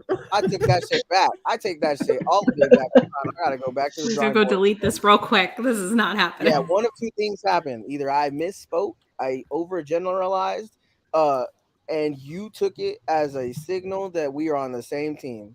We ain't never been on the same team. We'll never Yeah. be on the same team. I've had that And happen once or twice where I was like, I think you missed my point, actually. and it's like immediately because it happens too because like people get so comfortable. I'm not even just misspeaking. Like obviously there's always the joke that like, oh well, if you don't represent everybody's uh point of view, then they're gonna jump on you. Like, oh, I like pancakes, you say you didn't like waffles, like, you know what I mean, that kind Right. of. But on the flip side there's also this thing of like, oh well, I agree with this general concept in certain circumstances, but now all of a sudden all the motherfuckers that are trying to use these arguments for their shitty arguments, I'm now being utilized in that, whatever their thing is. But it's like, no, I didn't say that. That's not what I said. So the Right. fact that you have to continually drill down a point is the most annoying fucking thing in the world. But it's also just the fact that's like, y'all really are just like a lot. I mean, just group therapy for all of Romancelandia and prayers, thoughts, and blessings. Because holy shit, this just some of the shit every day. Um, like obviously we had this whole thing the last 2 days, and everybody's like, well, I wish that Tessa Bailey would look at the race issue, but also I'm still gonna read it. So it's Right. like, okay, well then why the fuck would she look at the race issue? Why would she do that? She's not going to. So You're it's not just challenging this. her. But like I'm gonna tell you what, like this is the thing about me where like this whole selling out shit is not for me. I don't got the heart for that. Like I really don't. To the like I can hold a grudge, and let me tell you, if she has one hater on this motherfucking earth, it will be me. It will be me every day. And in 6 months, when people start acting brand new, like, oh, I don't remember that, I'm gonna be Right. right there to be like, oh, To you don't remember remind you. that? Really? Because I got screenshots of your ass on my comments talking about, yeah, you're right. Oh yeah, this is ugly. Yeah. Okay, Yeah. I got you. And it was a lot of Um, that too. It was just a lot of people that yeah, you're right. You're absolutely right, RM. Then going and being like, oh well, she's not even on Twitter. Well, he's only talking, she's on Twitter. She's not on Twitter. Oh, okay. Well, let me go You tag said her no, I'll take it to Yeah, hop over Instagram. to her Instagram and we'll and saw that see. shit. Oh, look, she ain't replied, ain't said shit. So who's scared? Not me. Like, Plus, what do not I have to be everything scared has of? to be directed to somebody to still be a valid point. It's not It's a like public figure. it's like people treat platforms as DMs where they're like shit talking their friends, and that's not it. I One, literally told the whole public. it Like, I don't. shouldn't have had to have been corrected in the first place because it should have just been clearly white people on the cover. Like, I don't think that's a huge bar. I don't. I feel like that was pretty easy ahead of the problem fix. It was clearly white people on the cover, but then when these things were brought up, you can't say anything. You're just gonna keep tweaking the cover without without saying anything. Listen, It I'm got still waiting for worse. explanation It got between the two worse. different ones. Yeah, no, there is no. No, I'm not defending. I'm just saying I'm curious. I just want to know, no. like, what happened?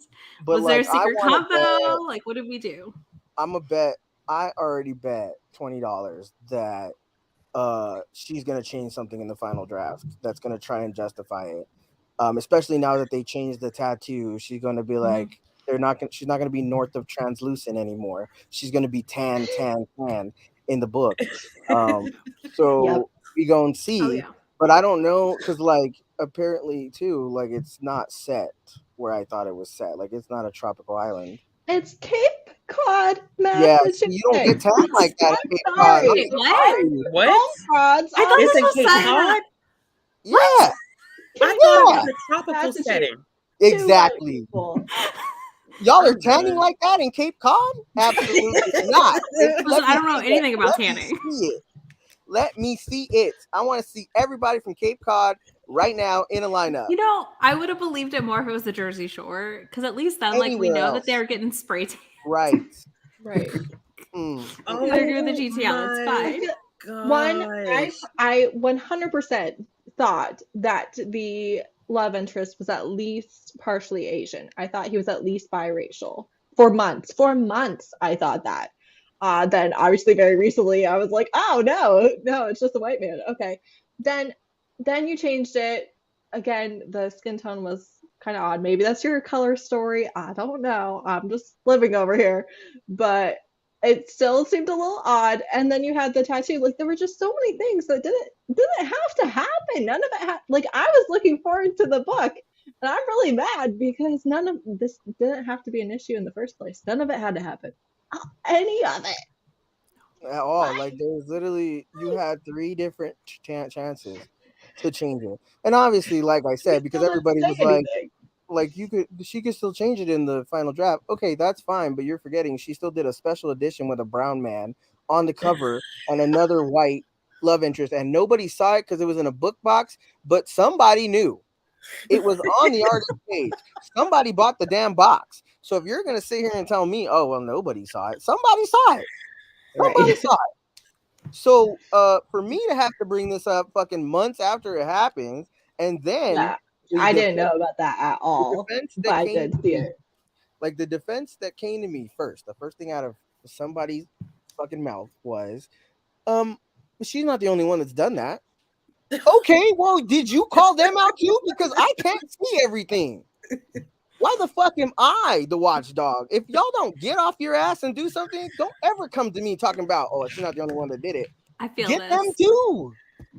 What I the will fuck? get comments like that in Romance Landia Month. They're like, well, somebody else did that. And I'm like, I don't know everything, y'all. I get what I can get. But not but even like, that. It's like you're trying to justify Right. that Mhm. behavior. Oh, well, they did Yeah. it too. 2 wrongs don't make it right, honey. What are we, Like there's that's no just it. Would be wrong. like, that's Are also we not fucking okay. 5-year-olds for real? We're still jumping off bridges with our friends. Like this is the argument we're still using at 2022.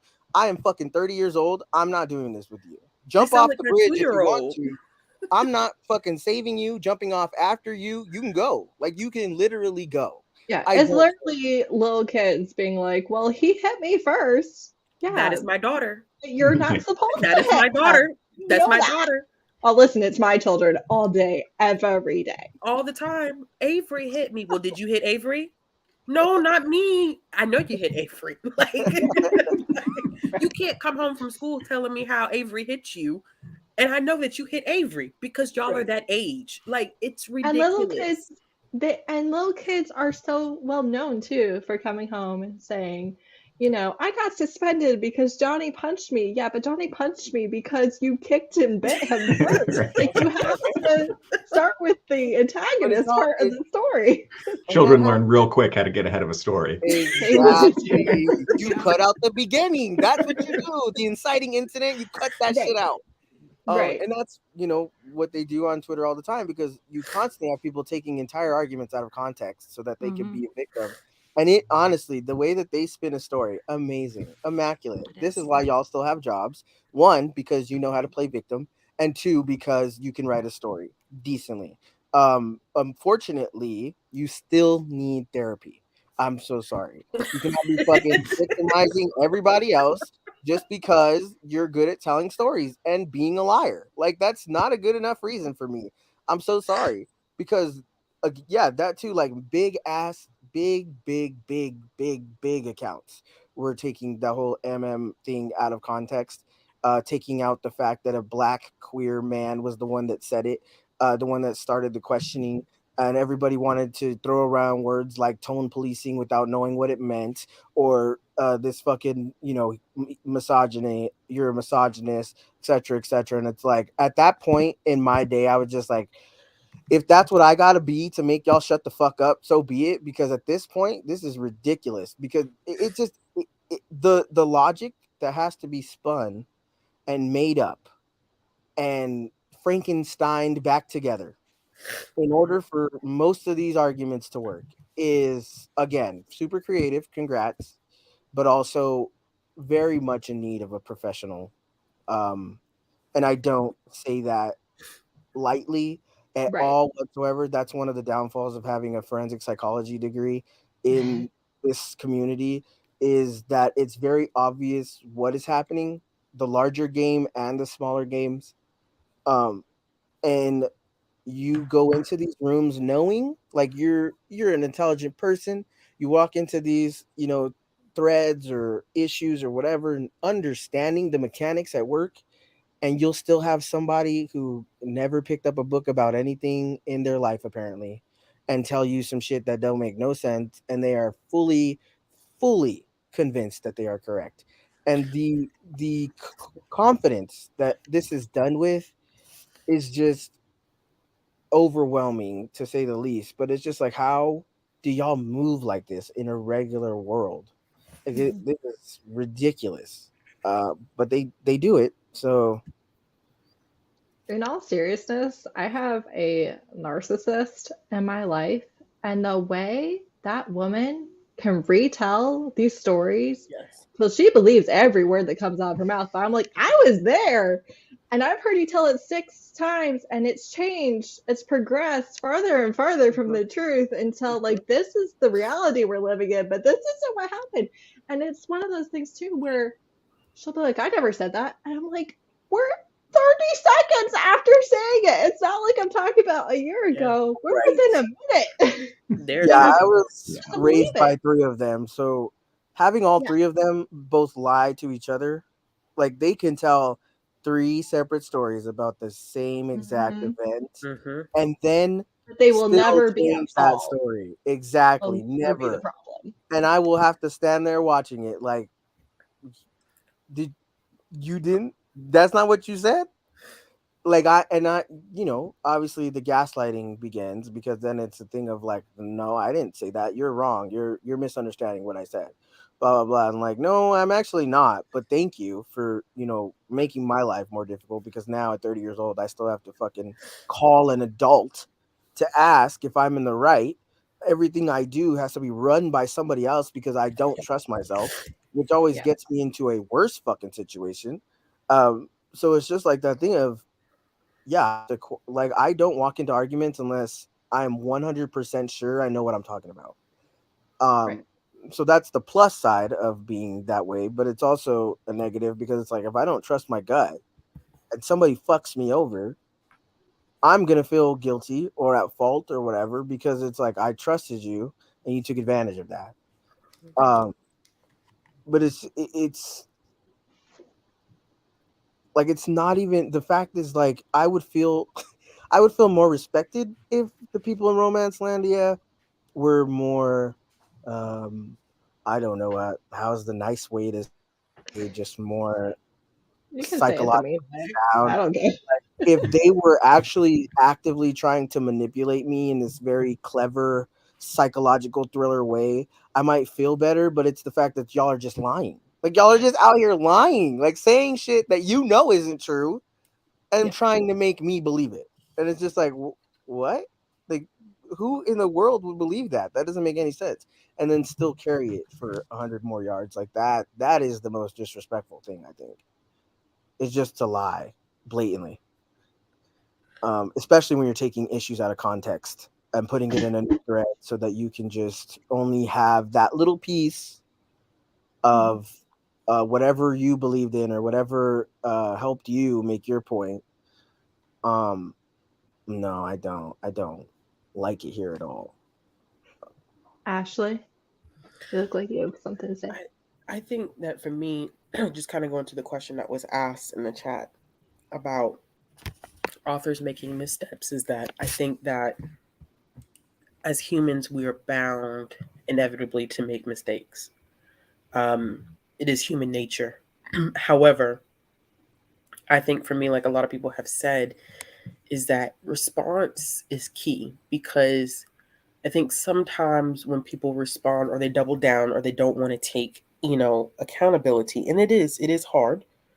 Um, and it can be embarrassing, but guess what? It's a fact of life. Like, all of us are going to come to a point, if we haven't already, where we make a misstep, and we have to apologize, whether that's on a larger platform or not. But that is the risk that you take when you put yourself out on a platform like that.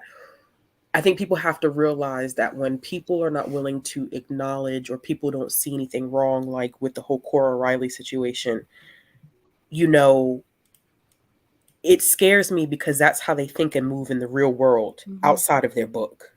Yeah. And for as much as this country wants to talk so much about, which is complete bullshit, about how they want to change and they want to be diverse and inclusive, like, we're never going to get to that point because you don't even want to hold people accountable for those small things. You know, she did a thing where it was ableist, and she didn't want to take accountability for that. And to double down and not want to acknowledge that means, to me, like, in the grander scheme of life, this is your logic. This is how you move. This is how you interact with people. This is how you interact with the disabled community. That's a problem. That is a huge problem. And so it is not so easy as someone saying, like, oh, well, everybody makes mistakes. Yeah, everybody does make mistakes, but you also have to take into consideration, like, this is the way people think. This is how they operate.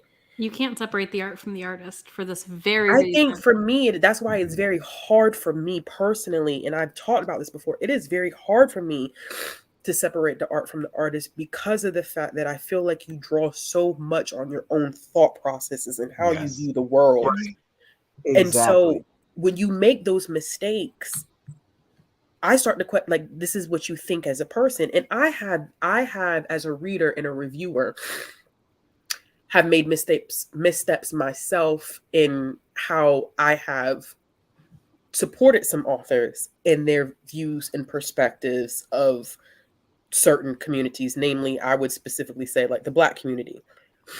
And you have to start to look at those things, because on a platform like that, in the grand scheme of your influence, that makes a hell of a difference. Because you have the power to influence people to think a certain way. You have these loyal followers, these fans, these people who admire you. And whether people like to believe it or not, like, you have to understand that there's a power play going on there. So it's not so simple as, they made a mistake, let's just forget about it, because we all make mistakes. It's a little bit deeper than that. Like, this is not romance related, but I always go back to her because this was probably the one time that I think I was, like, very, very, very, very pissed off about what happened. What is that author's name? They wrote a YA series and they were bullying. The one that's the youth librarian. Yes. What is their name? I know who you're talking about. Yeah, I can't even remember their name. For me, that at the time I was a teen librarian. So it tore me up thinking about the fact that this person was on Twitter bullying other people in an online community, bullying other people, Yeah, Emily making Duncan. very insensitive comments, creating fake profiles, and you work with teens.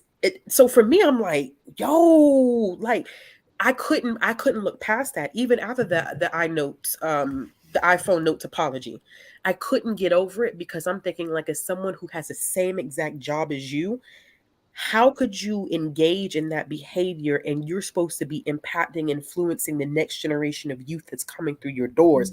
That to me was just like, damn, like, yo, like, I mean, I can't see past that. That was a hard one. For me too, the behavior that is cyclical, meaning that you only stop because you got caught. Like, this person had created alternate accounts to bully people, and you only stop because you got busted. Yep. So to me, it's like, are you really sorry? Are you sorry that you got caught up doing what you was doing? So there's so many, like Emily Duncan. There's so many things that go into it that I don't think that it can always be so simplistic. And people always get up in arms. I saw Cora Riley's, like y'all was saying. I saw the responses that people were giving whenever she put out that what the hell, that apology on her Instagram. Mm-hmm. I Oh, that was she's like, now deleted. So that, like she didn't even stand by the apology. She deleted it. But it's Which like I that found out after I too. filmed Romancelandia Monthly. I was livid. I was like, "Are you kidding me?" Because I was like, "Oh yeah, I might still try and read her, see how bad this book is." Now I was like, "Nah, you're done. We're done. You couldn't But even it's stand in also it." like it's like that's not usually the only thing. Like even with Emily Duncan, I know she did some other shitty shit apart from that. Like it might have been Mhm. smaller on a scale, but it's still that thing of you usually not finding these authors aren't just doing once, right? Like it's never just once. Like um it's there's always a follow-up, especially Mhm. if there's a book being published and the last one they published is barely getting the attention of critique that it deserved, and then the second one comes out and something else is in that book that's like what the fuck, then it's like, well, they're doing this constantly. Like you're not catching it every time, or we're not catching it every time, but they're doing this constantly. They constantly show you who they are. For me, and misstep like that, I no one, I don't have to. I have enough things that I need have to read. Um, so I don't have to read people that give me the, especially because once again, uh, Tessa didn't respond. The cover artist was the one that put the last cover out. She didn't even respond, and I know she got my message. There's fucking Mhm. read receipts on Instagram. I don't know if anybody knew that, but it's like yeah. you got my message and you saw the post and you saw what I asked you and you couldn't respond to it. So you knew. And obviously you took the tattoo off, so you knew what was going on. And you still stood in it because you realized, oh well, the people over here aren't really talking about it, or she was responding to certain comments and ignoring other ones on her post.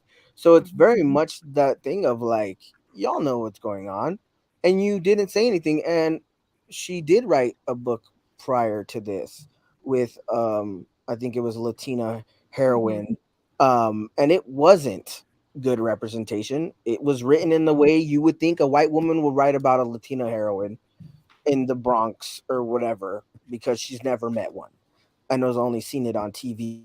Like it's very obvious she does not give a shit about people of color. Um, so no, absolutely not. I would never. You could, if somebody were to be like, "Hey, you want to be on this panel?" and she's on it, one of two things are going to happen. I'm going to tell you too. Look, I'll do it, but you please understand, she's going to know who I am, and if she doesn't when we walk into that room or go into that room, she will by the end of it. Because I don't play this fucking, oh, we're fine right now. No, no. Mhm.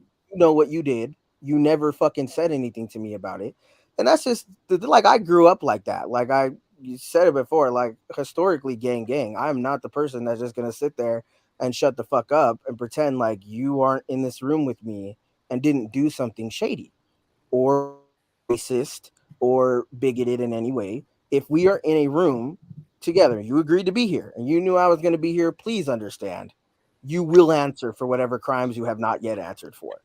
Um, and it's, it's the same thing of like, even playing nice with people in your own community. Like I don't do that. In any sense. And I know that every time I decide to speak up against a woman of any color, I'm going to be called a misogynist. Um, and honestly, in a lot of ways, it gets worse because it's always that thing of like trans men are just, they hated being women or hated women so bad that that's why they transition. And it's like, it had nothing to fucking do with you, to be honest. Like, I don't think about you the way you think about me. But alas, this idea that, oh, I automatically hate women and that's the only reason I speak up is, I mean, it's a cop out, but it's also just disrespectful to the nth degree. And it's never, obviously never meant with anything but disrespect. Um, Right. because you think that the worst thing that for somebody to be is a misogynist, because that's the only problem you have in life. You're already behind the game. Um, because if that's the only thing, like, you never, nobody's ever been racist to you, nobody's ever been transphobic, homophobic, like, queer phobic. Like, if you don't have those things to worry about, the only thing you have to worry about is misogyny. So, if it comes from the bottom of the fucking barrel, you're still like, oh, well, that's my feelings hurt.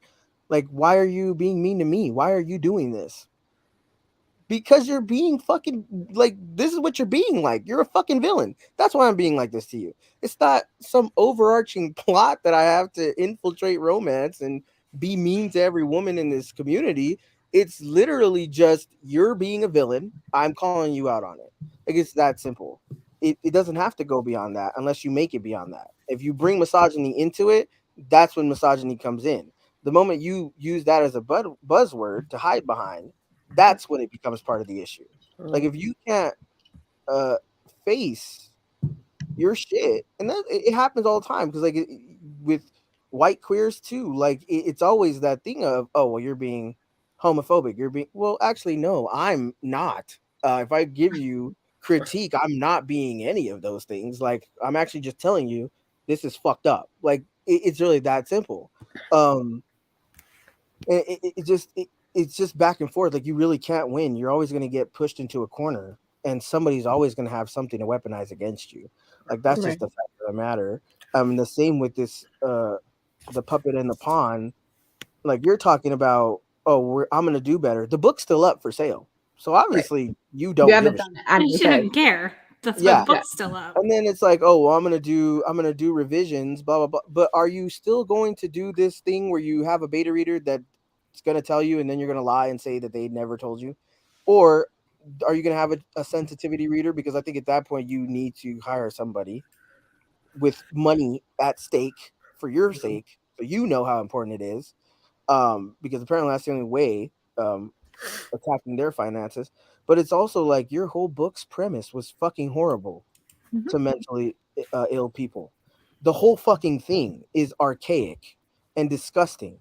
So no, you don't need to fix one thing. You need to pull the fucking Right. book and trash it. That's It what you wasn't need. one sentence that was poorly worded that was the problem. It's the Yeah, entire the book, whole and you book, did the nothing whole to premise. try to handle it. Nothing. Like, you have like a split personality. We don't even use that word anymore in Sure don't. a text, in a And clinical or nope, the otherwise. DMV, it is not Yep. used. Yeah, so we don't use those words anymore for a DSM. reason. But Y'all know what I'm there is talking a about. reason. I said DMV. Why Yeah, nobody correct me? I know what you're talking about. But Thank you. I'm sitting here talking about DMV. You sure enough Because I just say, couldn't think no. of the right initials, Ashley. I was like, wait, what? I mean, I call it the DSMV, and my mom is always like, it's the DSM-5, and I'm like, I don't give a fuck. You Yes, know that's what I why I was said talking about? DMV. Yes. You knew what I was talking about, so let it go. But, like, yeah, it's not in there no more.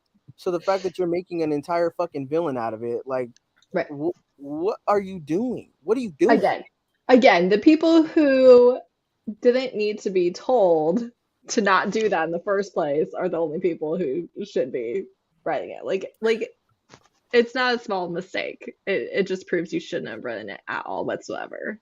And But that then, yeah, and if you did write it, then that's genuinely what you believe. Like, it wasn't an accident. then you do this whole video, and all your little fans, oh, you don't have to apologize. At least we included them. At least we put trans people in there. That would have been exclusive if we My didn't. favorite part of that was her crying about how she's a liberal and like Oh. and I'm like, but if you have you looked at the news? Like, have you seen Right. what's constantly going around right now about like people's beliefs around gay people and trans and Right. all these things? Like, Honestly, You if can't a white woman literally calls herself do a liberal, you I can't mean, do the bullet points of the current hate rhetoric around it and be like, well, at least I included you. No. or it's try and say Yeah. you're a liberal. Like, it doesn't work.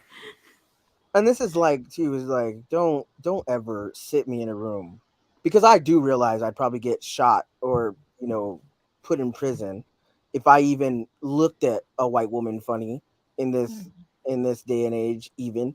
But it's also that thing of like, yeah, like, girl, you don't want to see me in person. It will not be pretty for you. And it doesn't even have to get physically violent. Like, if I talk to you, those words are going to hurt. Because it's all the shit that you refuse to acknowledge or comment back on, or all that shit that you were scared of and doing the video for in the first place without actually meaning to do any good from whatsoever, like all those comments you were so crying over and felt so bad about, like imagine getting that shit in person from me. You don't want that, I promise. But it's just that thing of like you actually don't really give a shit because you were like, I'm gonna take it down, blah blah blah, and it's still up, still fucking 5 stars, whatever. Like, yeah, you didn't give a shit about anybody. Right. And it's just the thing of like, don't get defensive. If you're not part of that community, you don't get to get defensive. You pull the motherfucker down. You say, I fucked up. I should have known better. You go and fix it. And then whoever still gives a shit will find you, I'm sure. I will never pick up a book. I'm just a person that holds grudges, though. I admit that's my fatal flaw. If you do one thing to me that makes me feel some kind of way, if I don't need you in my life, then I'm fucking leaving. Like, I don't.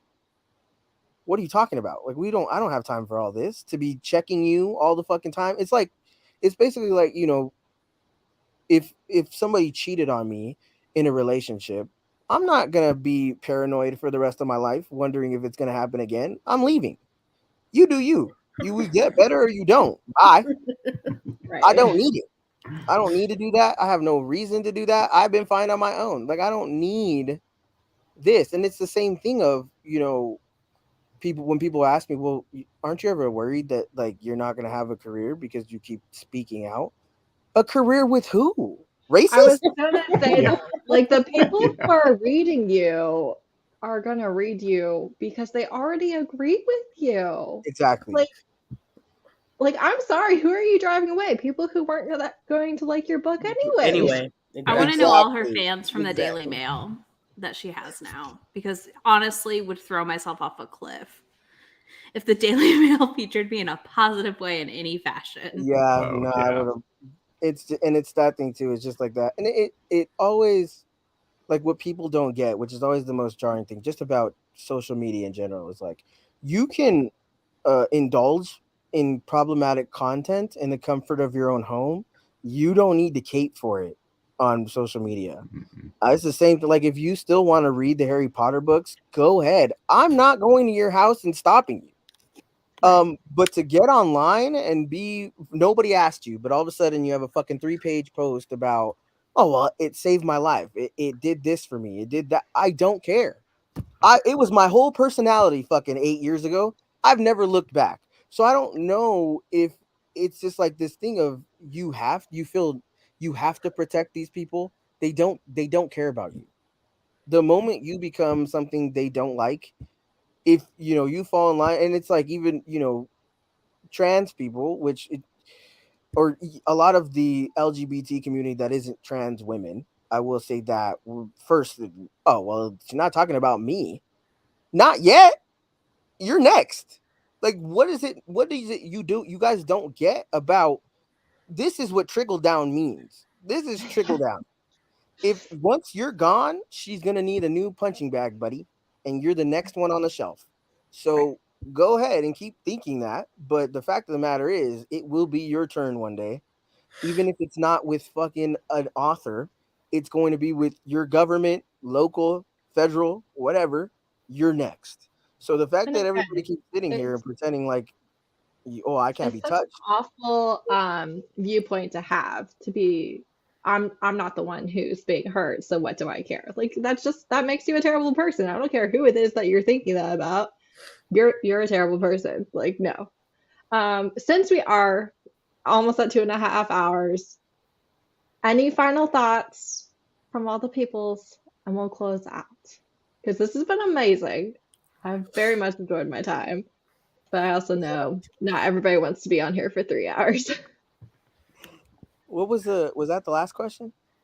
What was the last question? The last one that I was thinking about doing, but we are like so late. But the last one I was thinking about doing was, how do you feel about people who make romance reader their persecuted identity and how they go Oh, I geez, mean, about yeah, I need you, another two about hours how. with that. I feel yeah, like that is like Yeah. that could be a whole that's a video. whole Like, thing. Yeah, Whole Okay, video. all right, all right. You I know think we what? should do a I'll round put two. this on my live list, and I now I mean, have a live we maybe said it. for next month.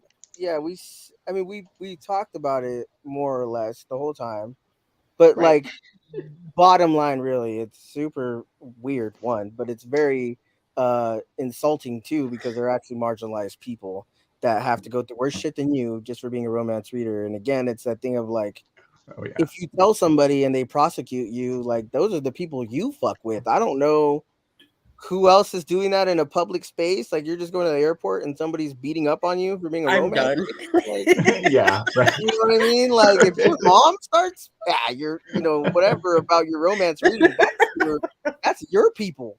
That had nothing to do with the rest of us. So it's just like, it's weird. It's pretty pathetic, and I would say don't do that. But obviously, Yeah. everybody wants to be fucking marginalized so bad until they're actually marginalized. Until you actually I mean, a part of also, a marginalized let's say, community. perhaps if we didn't react so violently to criticism, maybe you don't have to act like you're constantly being attacked if you aren't like so defensive all the time to every little critique. I think people need to acknowledge and be transparent and know that criticism in a public way is hard. It is hard.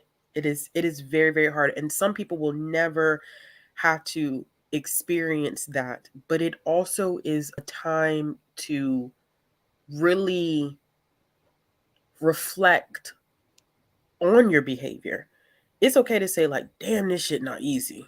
Like your gut reaction is to be defensive. I've been there, done it. But I think there's also some worth in hearing people, especially when you have so many people saying the same things.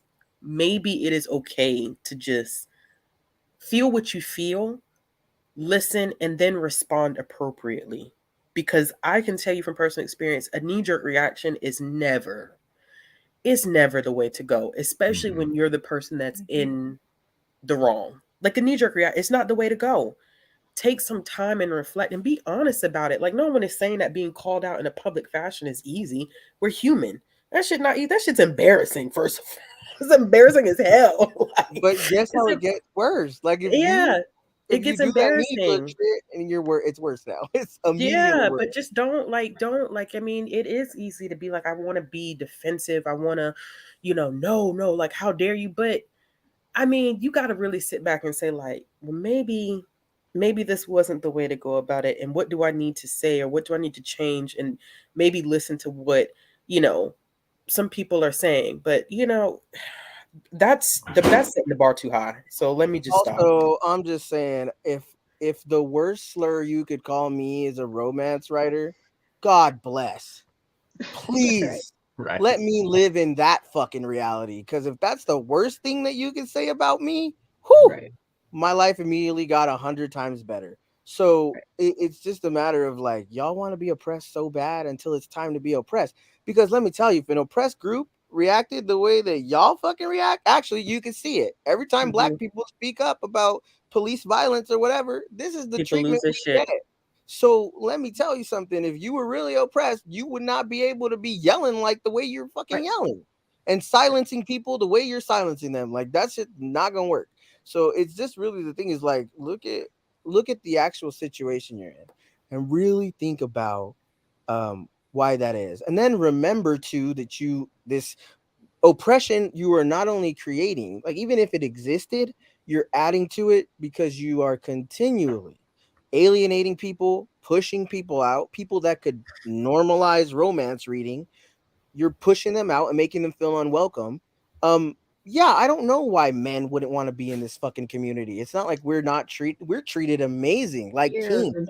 Love all of us. Treat us with all the respect in the world. Of course, why wouldn't we respect romance readers 128%? Okay. You know what really truly annoys me is the book thirst traps on TikTok where some man will be like, what's so hot, girls that read or whatever. And then they'll get like all these women being like, yes, book boyfriend material. And I'm like, he's not doing anything. He's not even reading the book. Yeah, so that's what you're talking about, unrealistic expectations. When if That's that it right all there. shit's in the ground, your shit is in hell right now. The expectation is in hell. So I mean, Heather, that's a whole other thing, right? Like the whole thing, and then between that and like just in general, like your cishet white man fantasy, but like nobody ever wants to see black men have a happy ever after, much less black trans men. And it's like, well, all men are trash, and yet you only date the same kind of man. So I don't know what to tell you. But it's just, Right. it's very much everybody needs help. I fear, just a lot of help. Ashley, were you trying to ask Yeah, me something? can you highlight this you can't see what I'm sitting here moving my mouse as if wow, yeah, it might be time for me to the comment by Book Terror, taking time is cool, but I'm gonna be honest, Twitter does not allow anyone to take a minute. And here's the thing. I think that at some point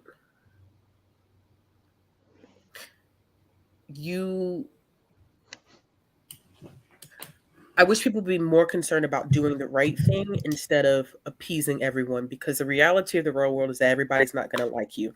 And I think that a lot of us who are part of the generations now who are so engrossed with social media, it is easy to build into this or to give into this fantasy or this idea that everyone is going to like you. People are going to hate you and they've never met you in person. People are going to hate you because of the way that you hold your face, your mouth, your hands, the way that you talk. People are going to hate you for whatever reasons. And I think that my issue with this is that no matter what you do, everyone is not going to like you. But what's most important, or what should be most important, is rectifying any ills that you have done and making sure that you are appeasing the community that you have hurt. It's like, it doesn't matter about everybody else, the noise of everyone else. You need to make sure that you're doing the right thing. And no, Twitter is not going to give you, everybody on Twitter is not going to give you the grace. Twitter is not built, it wasn't designed to give you grace. But what matters at the end of the day is that you have done the right thing. People get so caught up in how they look and appear instead of doing the right thing. And if you continue to be like, well, this is going to make me look this way, this is going to make me this way, and if I don't respond to that, it doesn't matter. As long as you're doing what you need to do to make right or wrong, and in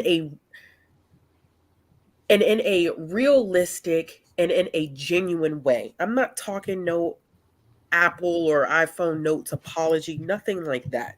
And it's a lot of work for a lot of authors that I've seen that have done misdeeds. These are people who need to work outside of the boundaries of social media. There's a whole state of thinking, a whole state of perception of the world and themselves and the people around them in marginalized communities it's not right. But, we can give excuse after excuse that, well, it doesn't matter if I apologize because they're not going to, it's not going to make a difference anyways. It doesn't matter, because people are going to, it doesn't matter at the end of the day. If you did something wrong, you gotta fix it. You gotta fix it. And also, look, like in the Tessa thing, in things in the puppet and the pawn thing, you're not talking about these subtleties that nobody could have ever figured out. These things are like bare minimum research you could have done and didn't do it. So the idea that that anybody, especially the harmed community, needs to give you a breath before everybody saying this is not good, especially when you're writing about a community you're not a part of. Like, you have to expect that. I don't know how we're in 2022 and nobody's expecting that. If you write something fucking harmful without doing the research, and it's very easy. With Puppet in the Pond, if you turn on the news, you know exactly what they're saying about trans people. And trans women, you know exactly what they're saying to get these bills passed in all these states. If you're that out of touch with the world, that is a privilege that we are not afforded. Trans people are not afforded the privilege of being quiet or silent or invisible. I mean, trans men in some places, but in the places where it matters, all this legislation, all of these meetings with people who don't share those identities, you're talking about, you didn't know, you didn't hear about it. What rock do you get to live under? that the rest of us have to hear it every day. I got to get up every fucking day and hear about another state attacking people like me. But you Right. couldn't even take the time to think, oh, if I said this about a trans person, how would that look? Again, there are a million different ways that you can make your book not harmful before it ever touches a publishing platform. You can ask if you and I usually say ask your group chat, but at this point I've realized your group chat's probably as goofy as you are if you're doing Yep. shit like this. Yep. So hire the sensitivity reader, hire the editor, hire the person that's going to look at this and be honest with you because they are not your friend. They do not, their success is not bent on yours or dependent on yours. You have to have somebody that can look at your work and say, "Oh yeah, this is objectively horrible," which is that's what it was. Like that's objectively horrible representation of trans people. Um, with Tessa, you can't do two people of color covers and pretend that you didn't realize what the fuck you were doing because the shit came up twice, three times actually, and it happened on multiple fucking books. So the idea that I would give her grace when it's very obvious that she's racist, very obvious she's a race baiter, very obvious that she doesn't give a fuck about people of color, I would never because I don't need to. She don't deserve it. So it's just the fact that like you're sitting here and expecting something for your book, whatever it is. You wrote a book and you decided to include a community you don't interact with, obviously, because again, you would know that if you had one trans friend, like Right. one legitimate trans friend that's not Caitlyn Jenner, you would know this is the reality for us right now. The Right. fact that you didn't know that means A, you don't interact with the community you swear you're representing. Mhm. B, you don't give a shit enough to interact with that community you swear you're representing. And C, you didn't give a fuck about the beta reader that told you it was harmful because you started your video with the beta reader lied. Why would you do that? If why would she lie to you? One, but two, why would you start your video that way? Because that's not an apology. That's It's not her fault. that's shifting the blame to somebody else. Yeah, she's not. Mhm. She's not taking the blame. Yeah. So Yeah. it's like from that to the Tessa thing, which again, Tessa put that window shopping cover on TikTok with a really black ass sound clip. Being the white lady doing that shit, it was very much white lady appropriation. The whole clip was ill, made me ill, hard to stomach. But it's just the fact of like these people moving away. If you're part of the harms community, if you're part of the community that they don't like, you can tell. And because it's never just one thing. There's never just one offense.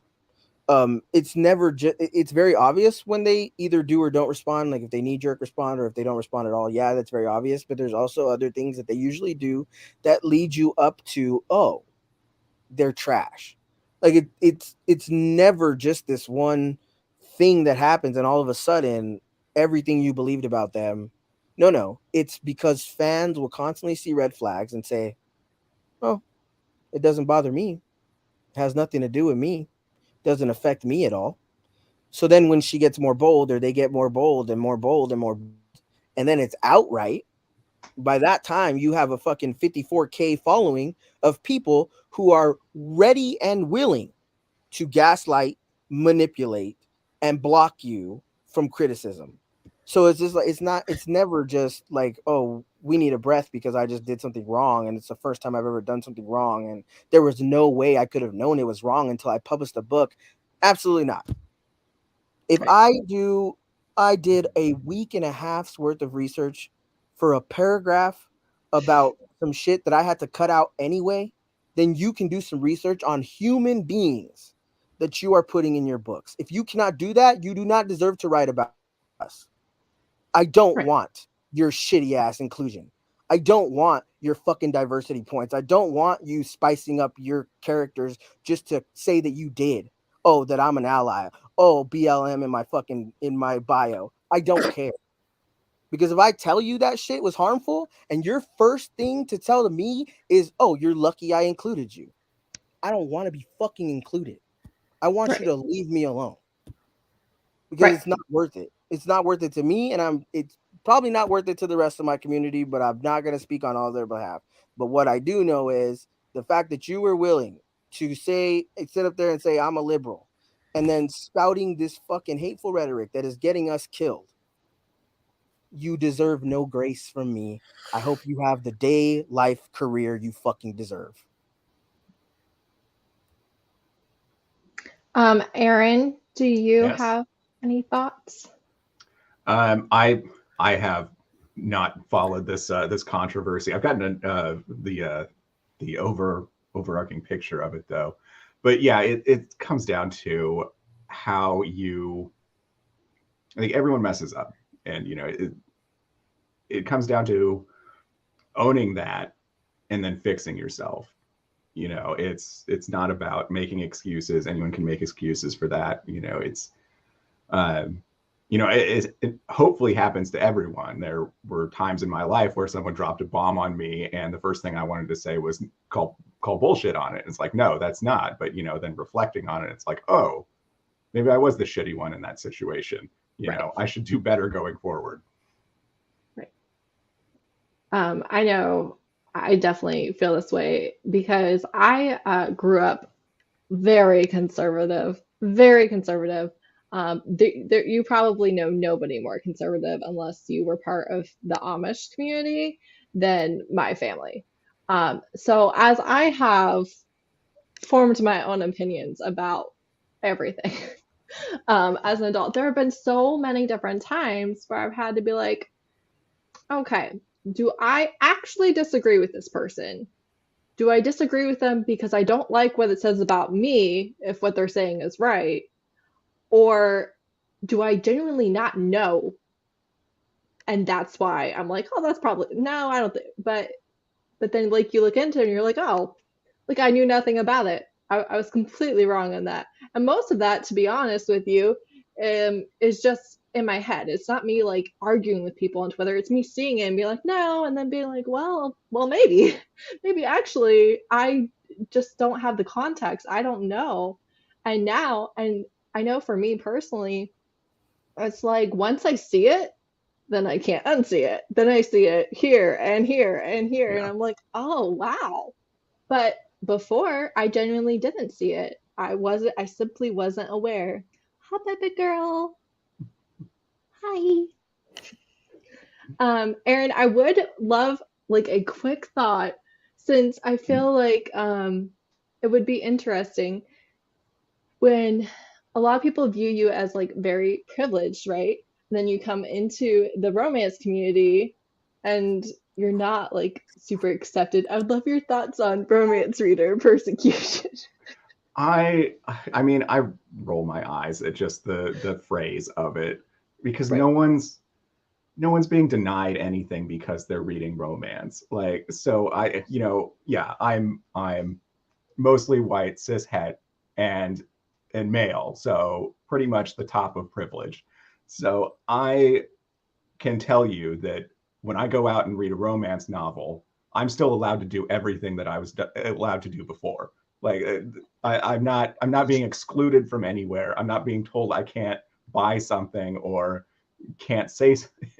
It's yeah. It's I mean the persecution complex is it's a part of the authoritarian model too. So it's part of that white supremacy of oh no, I'm the victim. As soon as I feel attacked, I can play the victim, and oh and so to put the person that accused you of whatever on the defensive of no, you can't do that. Like RM, you were speaking to it a lot here, just the misogyny card.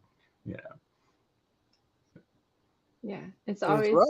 It's rough. interesting to me when people will, man, they will ride or die to protect romance from any and all criticism, but you point out the racism or the homophobia or any of the things, and they are just complete crickets, just nothing, not a thing. And I'm like, oh, very, very interesting that your activism is being a romance reader and not any other cause.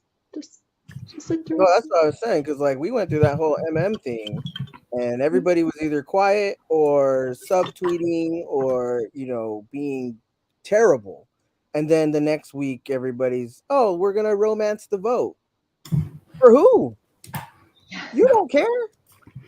You don't Right. care about our opinions. So why the fuck would I think that you care about our votes? Because a lot of y'all had a whole lot to say just a week ago or just a few days ago about how black queer men really don't have any right saying anything about anything ever. Like you were really trying to silence us, take it all out of context, turn us into just cis het men who love misogyny.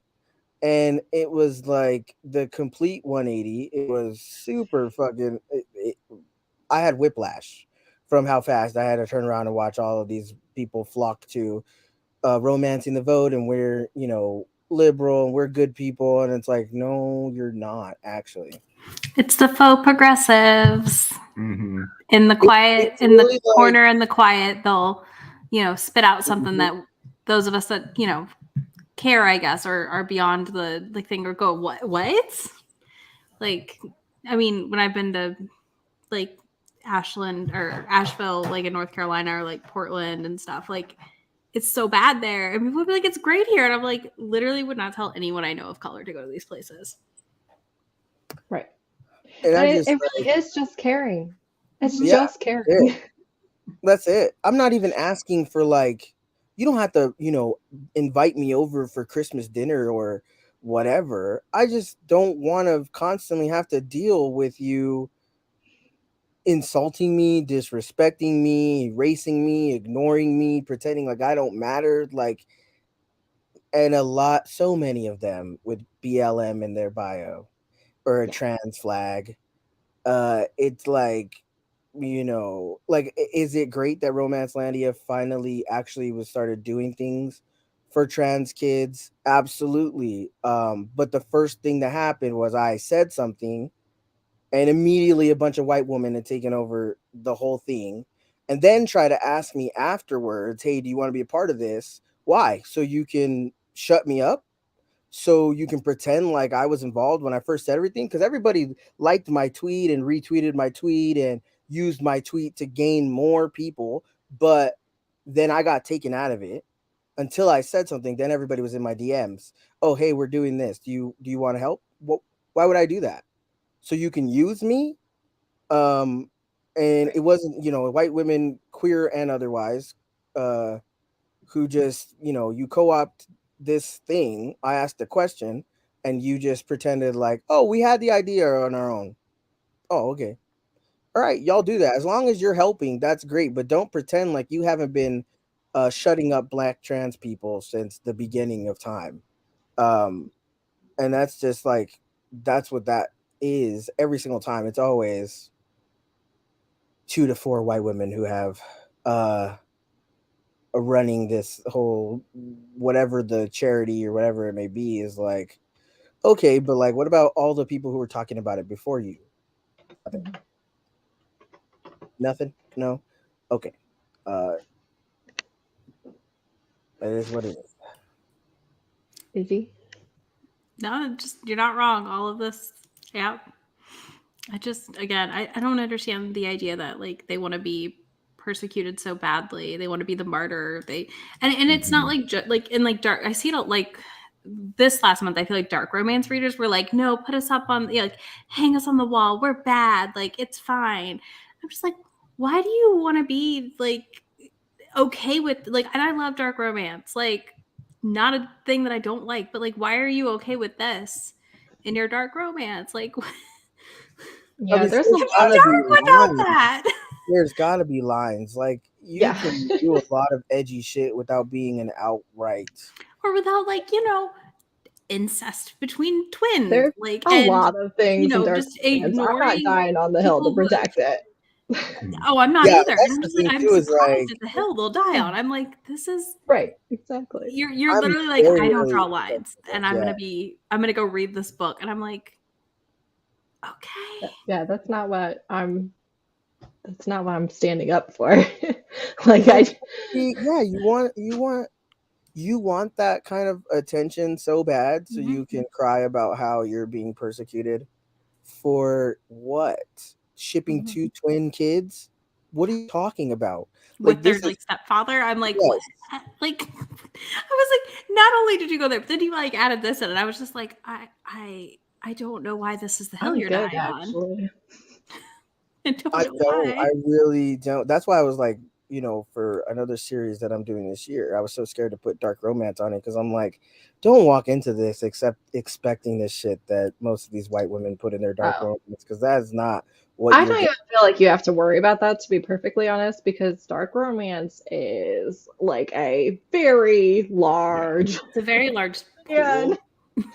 it's like, Yeah, but yeah, I don't understand, like I said, like why that's what they want to die on as like being but like again, the same thing y'all have said, like they want to be marginalized until they're actually in a marginalized group, and then they're like, oh no, this is something different than I thought.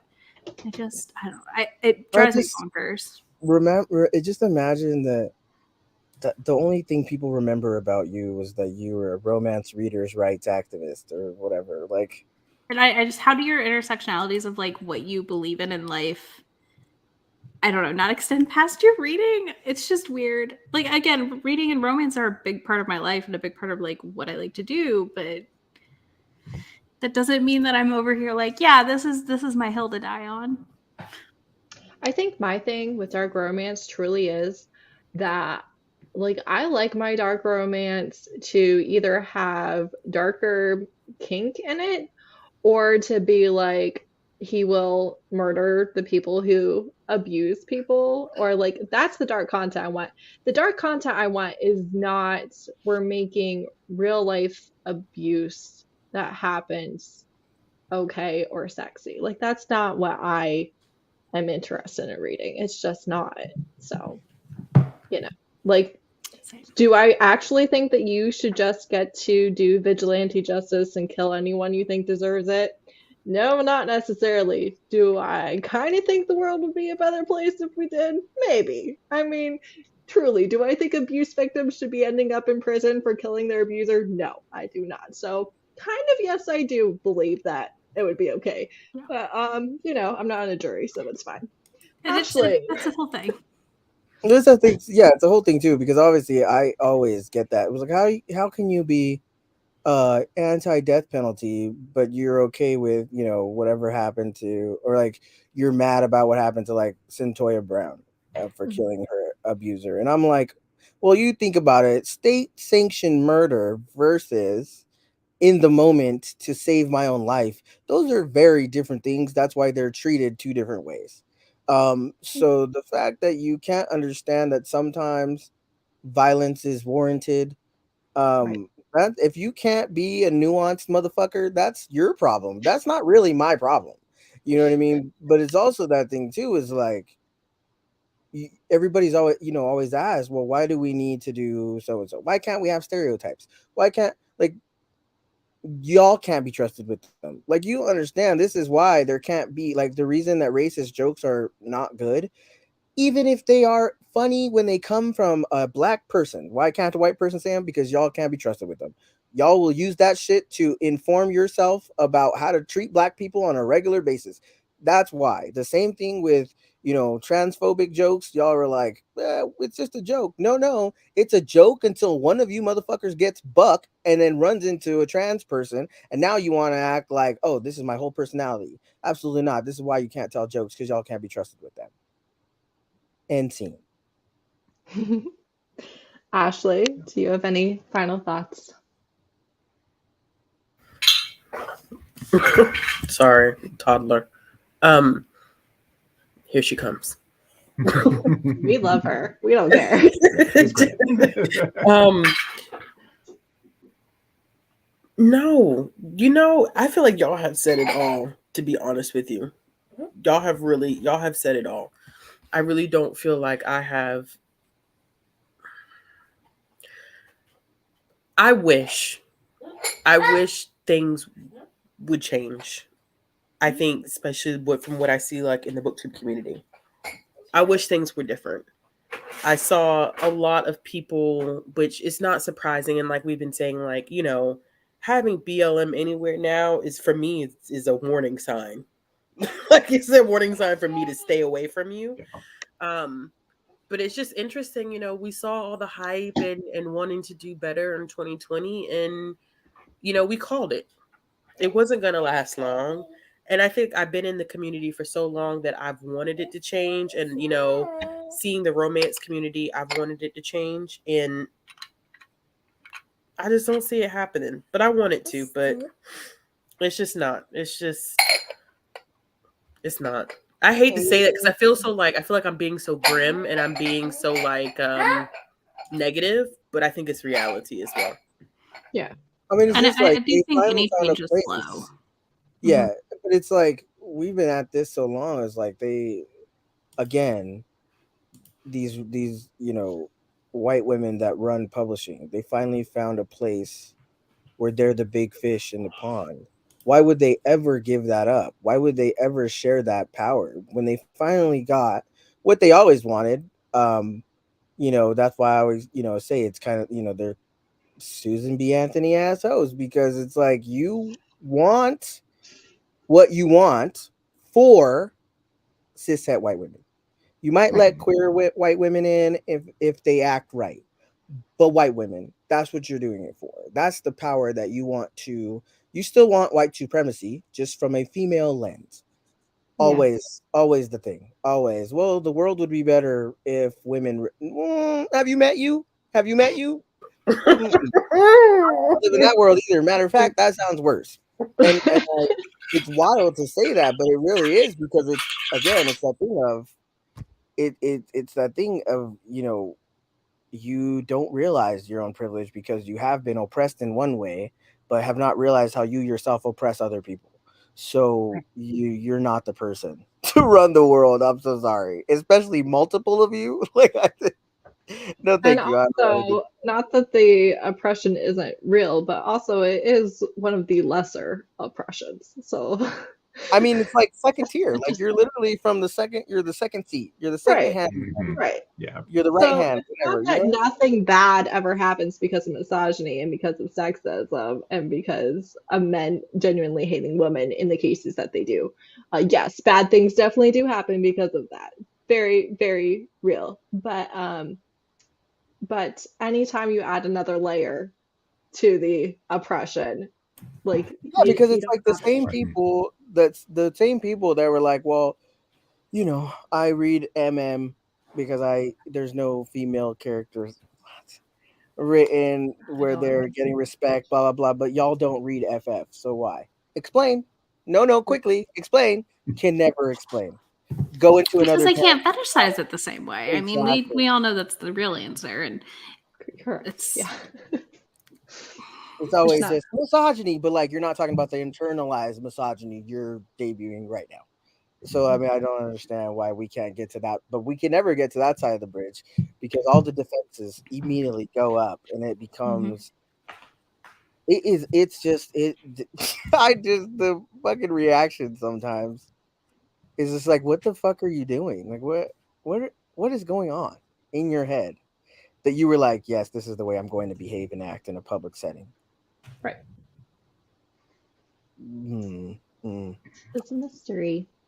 It gives me that white lady in Bath and Body Works or whatever the fuck that was like on the ground shaking, crying, Falling saying, out, falling Yeah. out. "Get the phone away, I remember please, that video. It was Pretending to wild. faint. phone away, girl. If you don't get up, like who are The you secondhand looking at?" embarrassment alone. Yeah. I There's like was a whole so shelf, embarrassed. between you, the black woman in behind the counter, not even paying attention, fucking going about her stuff like she does this every day. And I'm like, damn. Like the idea of that, that's why I'm always like, please don't let me see these people in person, because I'm gonna be the motherfucker with the camera phone. Talk about, look what you're doing to me. Why are you doing this? I don't. I 100% Girl, would have whipped out my phone and started putting it on TikTok. I'd be like, let's do this. This lady like just melting down. this is bad. This is bad. Like it's bad. It's embarrassing. 100%, absolutely. But it's just one of those things where you're so perplexed that you're just laughing because you don't want to cry, but also just like, what the fuck are you doing? Why? Who does this? Bizarre behavior. Most bizarre, 100%. Okay, we made it to 3 hours by accident. So we're going to end it here. But I did have a wonderful time. Thank you, everybody, Yes, for thank you joining for me and having us. talking and telling us all your thoughts. I wholeheartedly condone and agree. And if you are not already subscribed and following everyone, please do. Please buy Aaron's books. If Aaron ever gives us his books, buy them too. I don't know if they're good. I haven't read them because they don't exist out in the world yet. We're just gonna go ahead and preemptively support. It's fine. Based on just liking you. him as a person, buy his books. But yeah, definitely do buy Aaron. Again, Sing Me to Sleep, available in Kindle Limited. Very, very good stuff. So thank you, everybody. Bye.